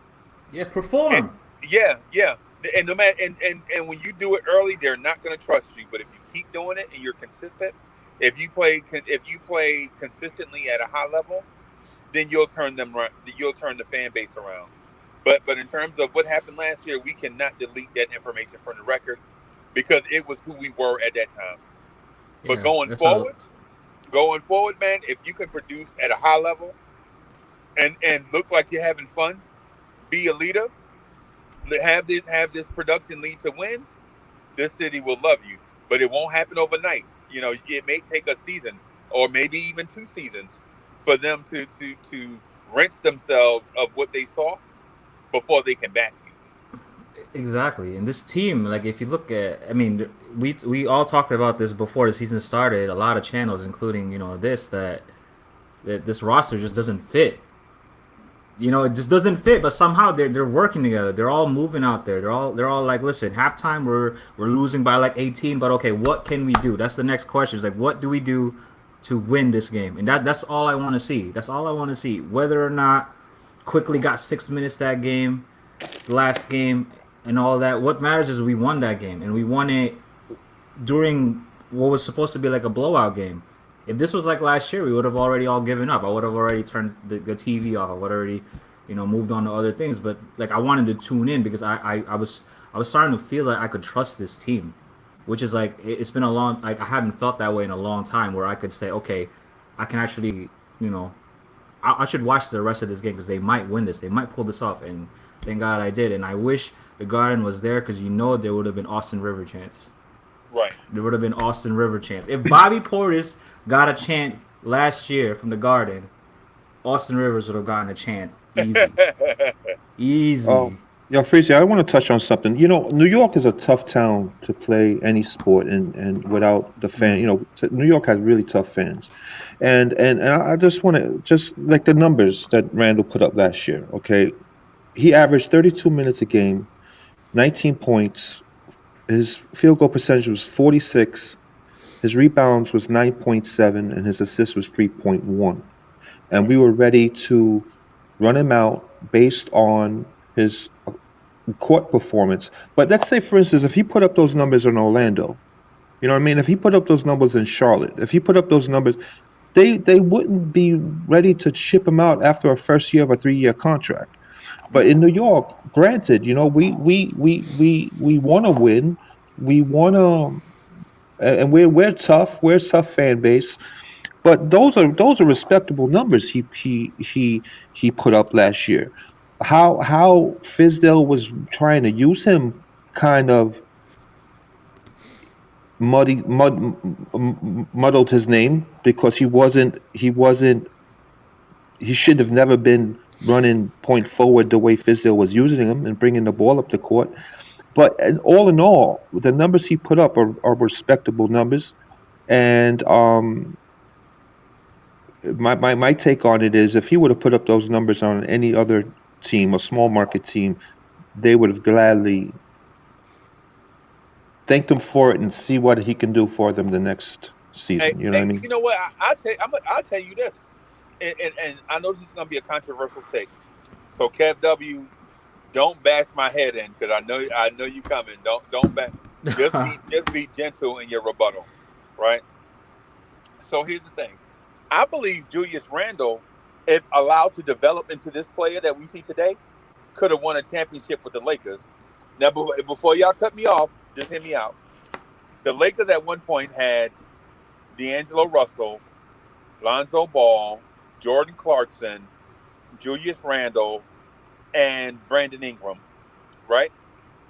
I'm here to tell you that if all those kids played together and developed to where they are at least right now, that team could have made a deep run into the playoffs. And I know you're going to say, well, no, man, that's impossible. But do you see the player Brandon Ingram is right now? Do you think he could get you high leverage buckets in the playoffs? I say yes. When you look at the player Julius Randle is right now, do you think that player can get you high leverage buckets in the playoffs? I say yes. Then look at D'Angelo Russell. Do you think he could get hot in a playoff game and maybe win you a playoff game or two? Can you depend on Lonzo Ball at point guard? Do you think his defense? Do you think he can? Do you think he can guard at a high level guard, point guards, shooting guards, and maybe some wings? I say yes. And if you add in other players like Josh Hart, like if they wouldn't have done the Anthony Davis trade, I think the Lakers will probably be in a better spot right now. I don't think that you can. Only if they had LeBron on the team, they had a chance. You have a team that has two best players in the league. With Julius, and also the reason why James, then no. the reason why BI is playing like you crazy. Well, the reason why BI is playing like he is right now is because he got traded from the Lakers. Exactly. The reason why Julius Randle is playing right now is because he broke his leg. He didn't get a chance to prove himself. He got sent out. Well, actually, they just let him walk, right? And then he went to the Pelicans, and then he did. That's the reason. They why. traded him to the Pelicans, didn't they? Yeah, they traded him to the Pelicans because he was when we got him, he was past his rookie contract. That was Yeah. after his rookie contract. They traded him Yeah, to the Bucks. but you know, imagine like breaking your leg during your first game. That's gonna affect your psychology. Man. It doesn't Yeah, matter, you know, how No good you way that were. team But ain't winning. You're not going to never win a championship and go deep in the playoffs when your point guard shoot 48% from the foul line. yeah, and they were going through some stuff. You know, Nick Young was in that roster. You know, the whole D'Lo thing was going on, so it was a kind of I'm just a just weird. And you I know, just don't think that a team of Lonzo Ball, Brandon Ingram, and Julius Randle are winning the championship. I don't think any team with Alonzo Ball is going to win the championship. But it's not yeah, just yeah. Lonzo Ball. It's not just Lonzo Ball. Y'all left out D'Angelo Russell and Jordan Clarkson. Yeah, and I don't That think so with listen, them. the Neither team, one of those everybody you players, named don't play no defense. those players are not winning a championship collectively together. That team, the Lakers team, won the championship because they had LeBron James and Anthony Davis, and you build around What that. what matters to me now is Randall is playing like this for us. That's it. Like, you know what I mean? Like whatever happened to him in the past, I'm glad that right now he's getting a chance to show out and prove me wrong. After all those things that I said about him last season, all those like crazy takes I'll be saying in the chat about, you know, Spinner Rooney, you know, Foulious handles and all of that. But you know, shout outs to Randall, man. Like, Well, you're check working this hard, out. man. Check this out. Right now, Randall is averaging 23.1 points per game, which is more than Devin Booker, Anthony Davis, Kawhi Leonard, and Russell Westbrook. He's averaging more rebounds per game, which is 12, than Joel Embiid, Nikola Jokic, and Giannis Antetokounmpo. He's averaging as many assists per game, which is 7.4, as LeBron James, and more than Luka Doncic, Stephen Curry, Damian Lillard, and Kyrie Irving. So he's now. Would you want to say he's playing above his head right now, or is this just the natural progression that he was going to reach based on getting coached up right, being on the right team? You know, because he came out of college as a talented player. So is this just Randall playing above his head, or is just the natural progression that he was going to reach, just as long as he stayed healthy, Who he is? remained in shape, and I mean, a yeah, lot of that is this. What have you? Here's my thing about Julius Randle. I have not seen Julius Randle do anything different other than spend less and pass the ball more. It's not like Right. he developed a different talent Right. or he did something special or amazing. He's playing the same as he's always done. He's just Except passing for the ball the more. assist. Except for the Yeah, I assist. mean, that's the thing. He's just passing the ball more. Like he hasn't Not passing learned. it. Assist and passing it is two different things. I mean, Yeah. yeah, He's he's assisting, but you know what I'm saying. He's giving the ball up more. But his offensive style of play, it's not like he learned anything new. He Or never had Well, to. exactly. He's learning So, some. on He's that learning end. something new now. I think he's learning something new. I think what he's learning is to trust your teammates. Like, No, dude, he's you played just being you more played 41 efficient. minutes. You're racking up these stats. You're the guy right now. So you, in his head, he should be able to take that shot. But no, he's like, look, I'm a screen here, and Austin Rivers is hot right now. Let me go make a screen for Austin Rivers at the top, and then just like hand him the ball, and then Austin Rivers catches it. That's the difference. Because like with Fizdale, it wasn't like that. It's like he tried to do the same thing, but instead it's like, Randall, you're the guy. We gonna get you right. He did try to tell the same thing with Moutier. The difference between Fizz and Tibbs is this here. It's simple. They both told Randall the same thing. Look, we're gonna make Yeah. you in charge of the offense. But what Tibbs did was, this is if you do this, this is the riches you will get. If you do this, you play the game this way, the way I'm telling you, instead of you do it and we're gonna win. It's the delivery of the message that changed the player. Exactly. We're here so to do win, you man. agree? We're here to Do you win. agree that we have our hands on potentially a budding superstar just about to get into his prime, or is this just an Yeah, epiphany? he's a No star. doubt. The dude has been doing. The dude has been playing the same way since he was a high school kid in Dallas, Texas. Dominating. The dude would rip the ball off, would rebound the ball, and grab it and push it and get his team into offense. It's the same thing. But when you play with a Kobe Bryant, Kobe Bryant didn't want somebody 6'8" or 6'9", 250 to come down and generate offense. Kobe was like, "Hey man, give me the ball and go do some big man stuff." Right. You know what I'm saying? That was I another just- problem I with that just- Lakers team. That was I another just- problem. Is like that was like Kobe's like closing years. You know what I mean? So Yeah, they that was had to. his, It was yeah. it was a different energy. Like I mean, my look, thing is quite this. possibly, yeah. My thing is this with Julius Randle. We were 8 games in. Julius Randle has averaged 20 points before. He's averaged double-digit rebounds before. The points and the rebounds aren't anything new. The only thing that's new is he's getting more assists. Like he's never this in 8 games he's averaging 7 assists, which is a career high for him. He's never averaged more than like 3 a game. Right. So that's the only thing that he's doing different. So I can't sit here and say that Julius Randle is about to be on the Kevin, start let on me the explain doorsteps of something to you. superstardom when Let me he's tell you already what been this let me player. tell you- Well, then let me why tell was you- anyone talking about trading him then? Let me Even, tell you know We what I got mean? Obi. No, Kevin, let me tell you what these 7 assists means. That puts you, if you average 23, 10, and 7, you in LeBron James category just on those numbers. He Yeah. shoots, look, he averages 50% shooting for the field for his career. So Right. he's been making shots. You add a 7 assists to that, your stats are better than you one of the top 3 power forwards in the league Yeah. with those 7 assists. Again, it's the assists are the only thing that jumps out to How me about as the defense? anything that is different. The defense changed. Yeah, that's I mean, that's yeah, true. he's playing Everything better changed, man. Everything, defense. a lot of things have changed. It's crazy But to see. It's crazy I to see look this. at I Julius couldn't Randle and believe like my I'm eyes. saying, and like I'm saying, I look at Julius Randle and he's bought in. Like everyone on this team has bought into Tom Thibodeau, Okay. and Julius Randle is one of those players that's bought in. Yeah, that's what I like about so this team right now. Is like I'm not ready to call nobody a superstar or an all-star yet. I think I want to wait until at least game 20 at least. Let's my wait thing, like I until said, to me that's my marker because it took Fizz 20 games to get 4 wins. So I'm gonna wait till game 20. But what I will say is this. I like how this team almost feels like a group of mercenaries that were not supposed to work well together and they're playing good together. And the result is the stats that we're seeing.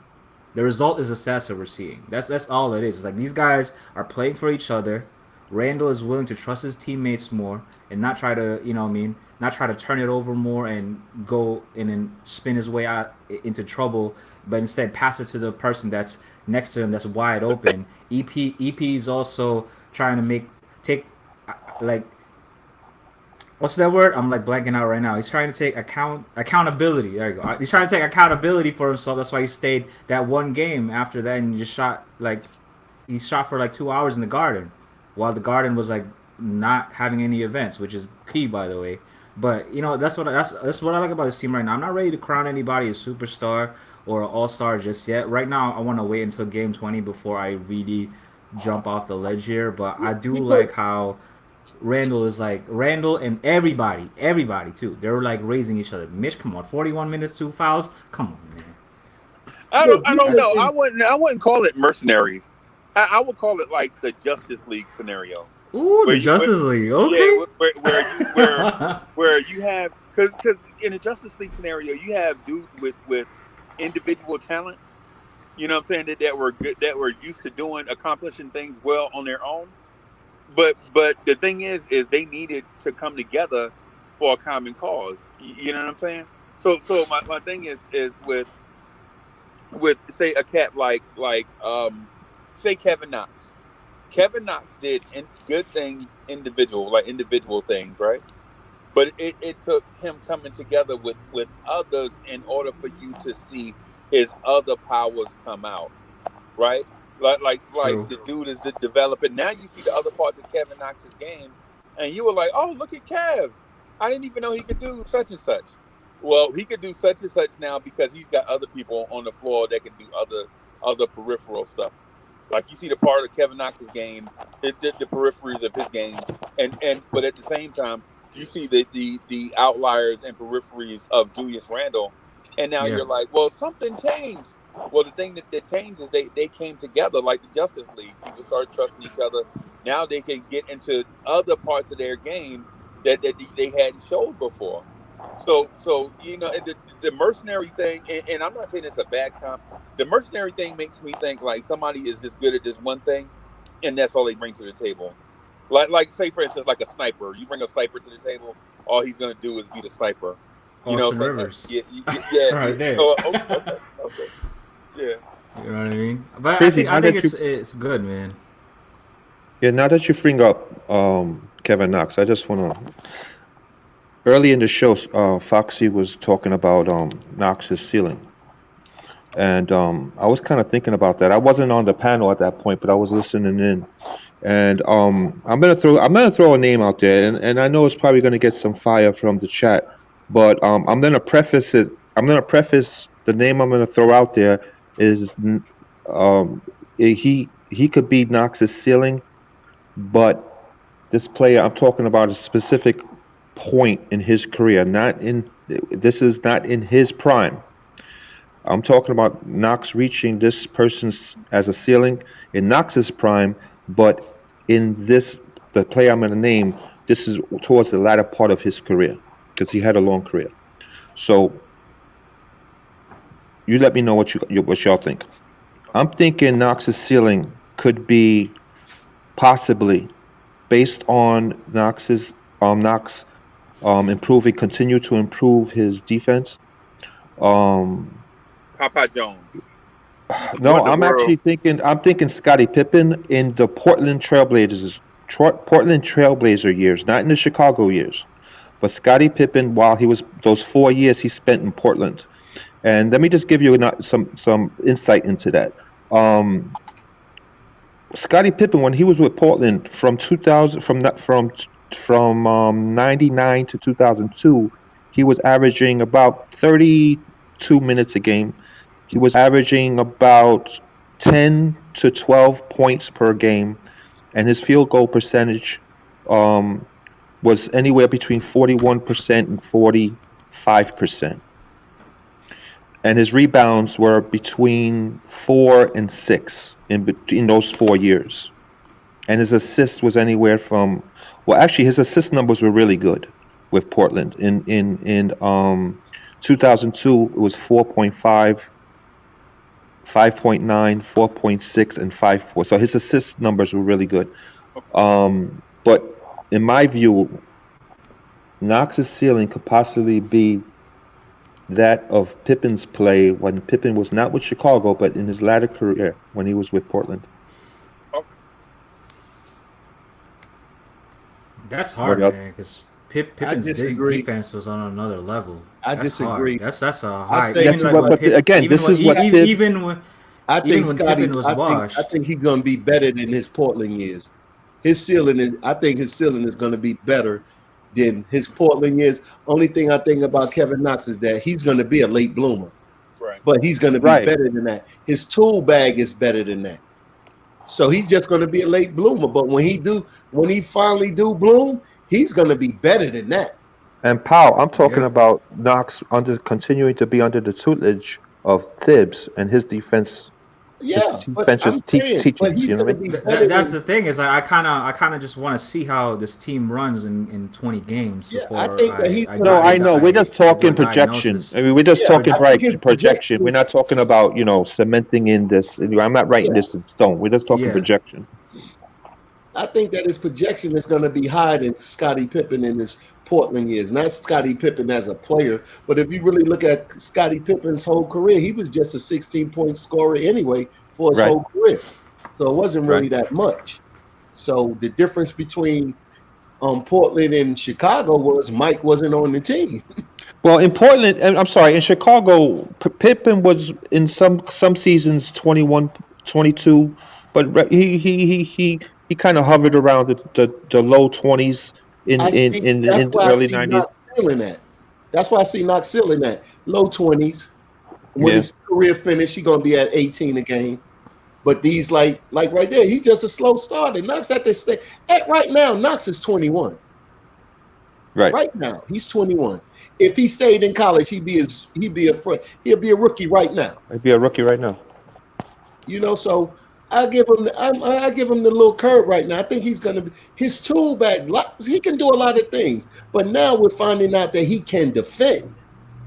He's defended this week. He's been defending like hell. That's That's what why I'm we're thinking very about cool. Knox too.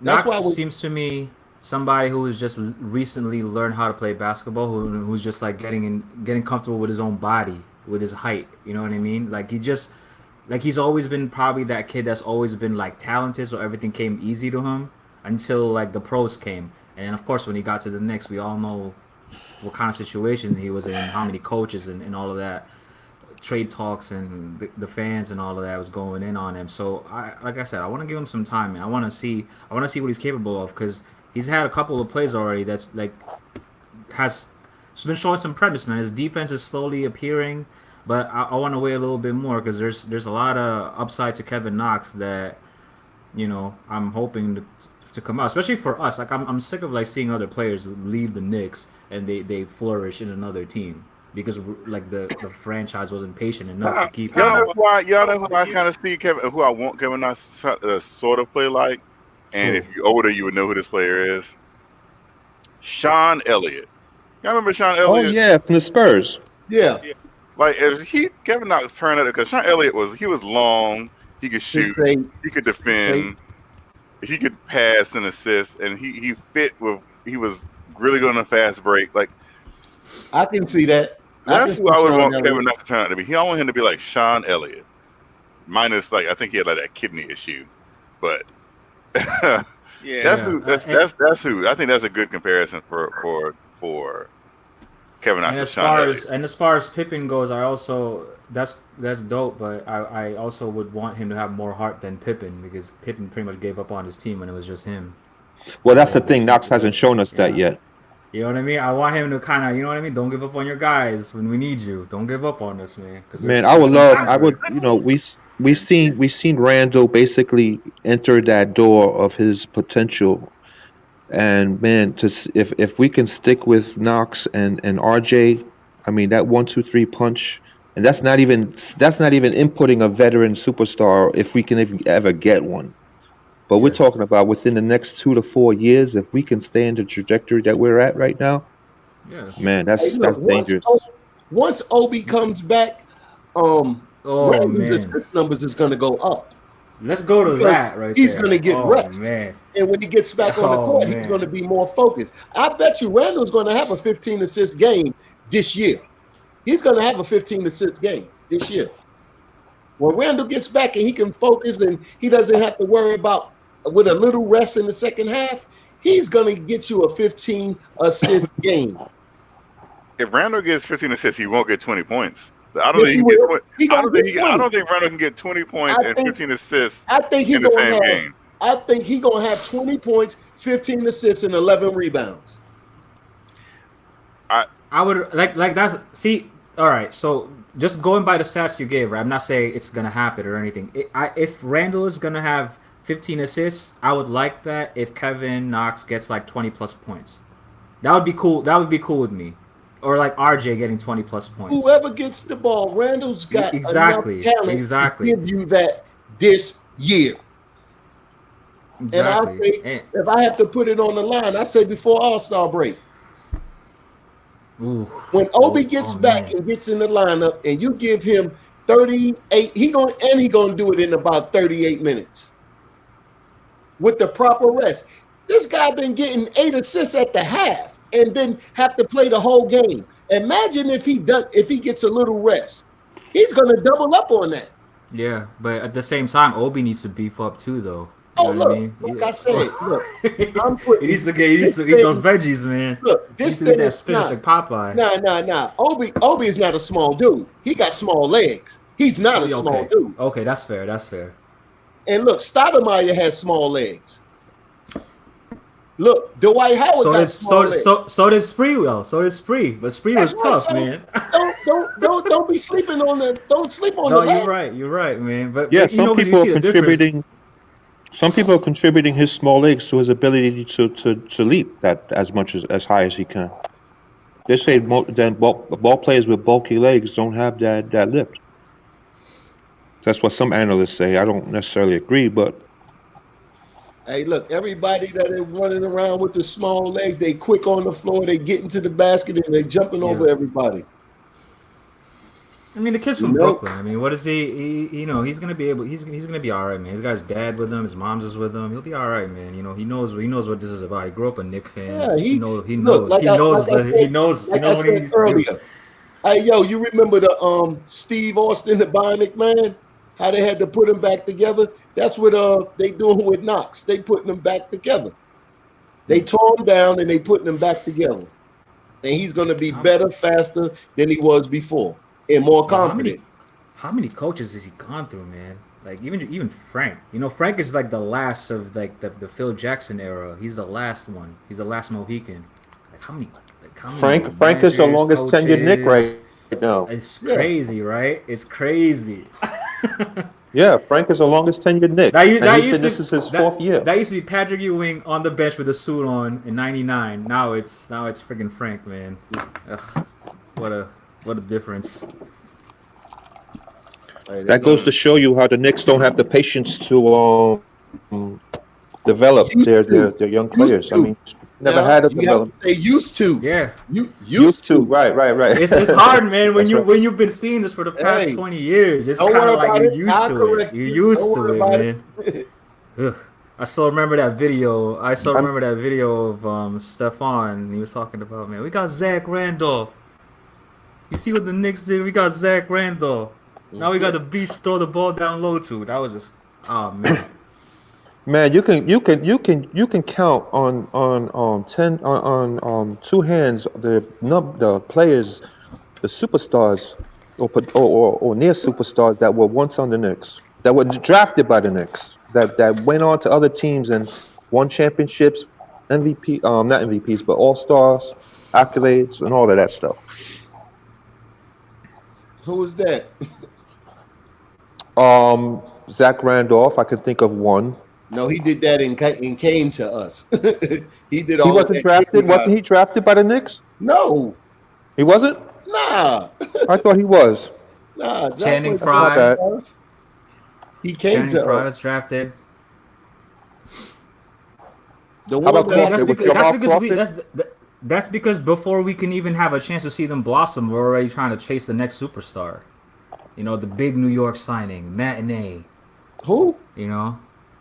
No, I'm talking about like he's talking about like a Knicks player that like flourished. The only in one teams. that I don't left know about New York- flourished, but The only one that left New York within the last 20 years that we drafted and went somewhere to be a all-star was Jermaine O'Neal and Rod Strickland didn't ever make an all-star team. Just Jermaine O'Neal.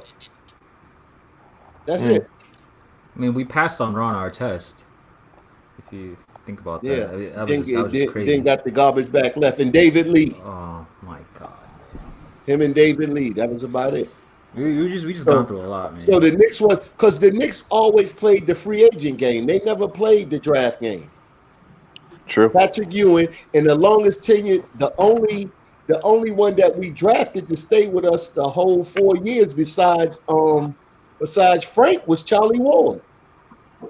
Right. Well, when the draft, the thing about us is the player that we always want always goes like a slot before us. So we never get the player that we want. At that time, we would have messed the play up anyway because we never had a development squad. If we would have got Curry, we would have messed him up.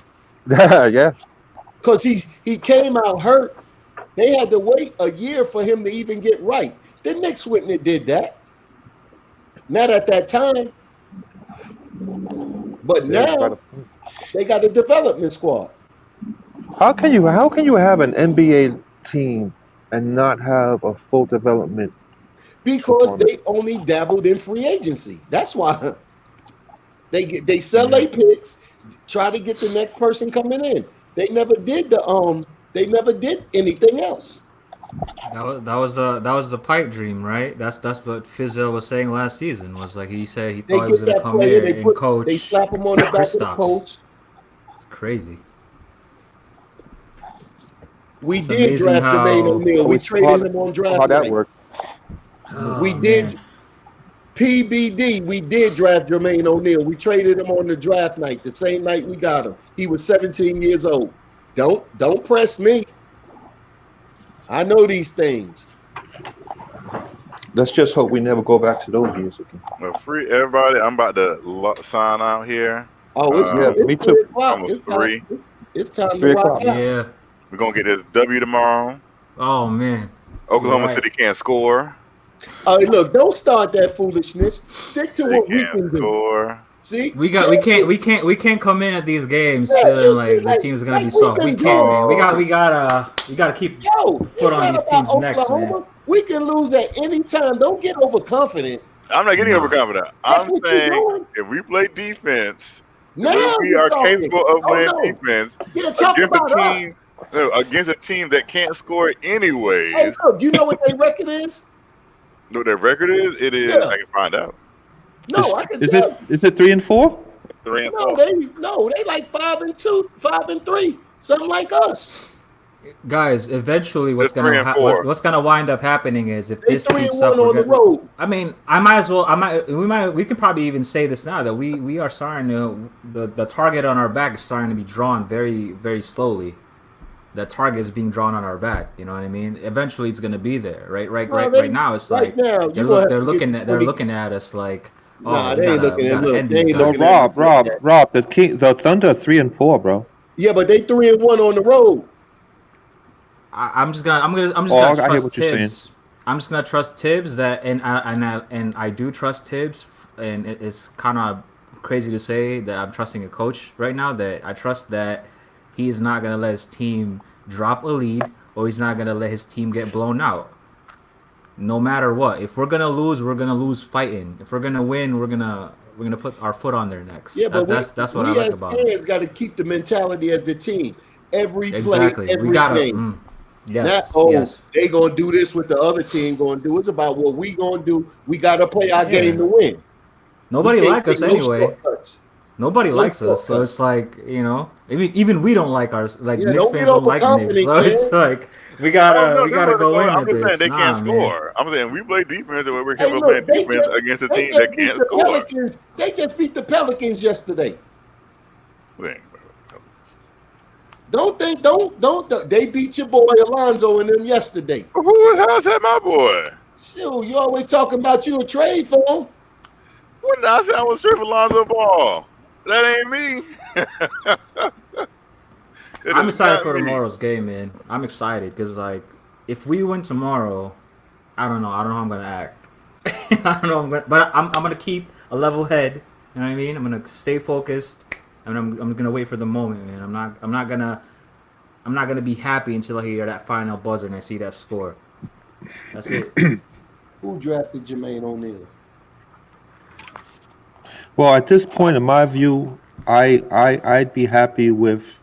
I'm not too concerned with the wins and losses because at best we make the playoffs. At worst, we get a lottery pick. My main concern is How old is Jermaine O'Neal? playing intensity and not getting blown out. You know, not Development, yes. playing lazy ball, which I like, and I agree with you, Kyle. I don't think Tibbs would allow that.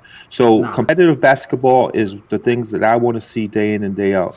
The Knicks bring to the court, and not if for that nothing- culminates in wins, then perfect. He was drafted with. And to your point on that, Tibbs has always emphasized this in all the interviews, even before the season started, is that he wants to make a 48-minute team. And so Yeah. far, he's getting there. He's getting there. We're closing out, and I don't know, man. There's a lot to look forward to. There's a lot more games to win, a lot more games to lose. So, All right, guys. Well, with that said, I'm gonna bounce Yes. out. I want to thank y'all Is for the Freezy good. in here? Yeah, I'm here. Oh, I didn't know we was. I think everyone's about to leave out. I didn't know if you Yeah. were. Yeah, the All right, Freezy. I'm here. I didn't want to just stomp all over y'all. I was letting y'all get y'all stuff on. Nah, I mean, Okay, we still guys, got the so- morning drive, right? We good. Yeah. Hey, so All right, man. I can't do the next morning drive this morning because I got a doctor's appointment. Nah, man, you got to handle. Yeah, yeah, Handle your business, baby. yeah. All man. right then. All right, Joe. We'll y'all. check in. We'll check in after tomorrow's game then. Let's All right, go dog. Knicks. Let's win this. All right. All Peace right. out. All right. One.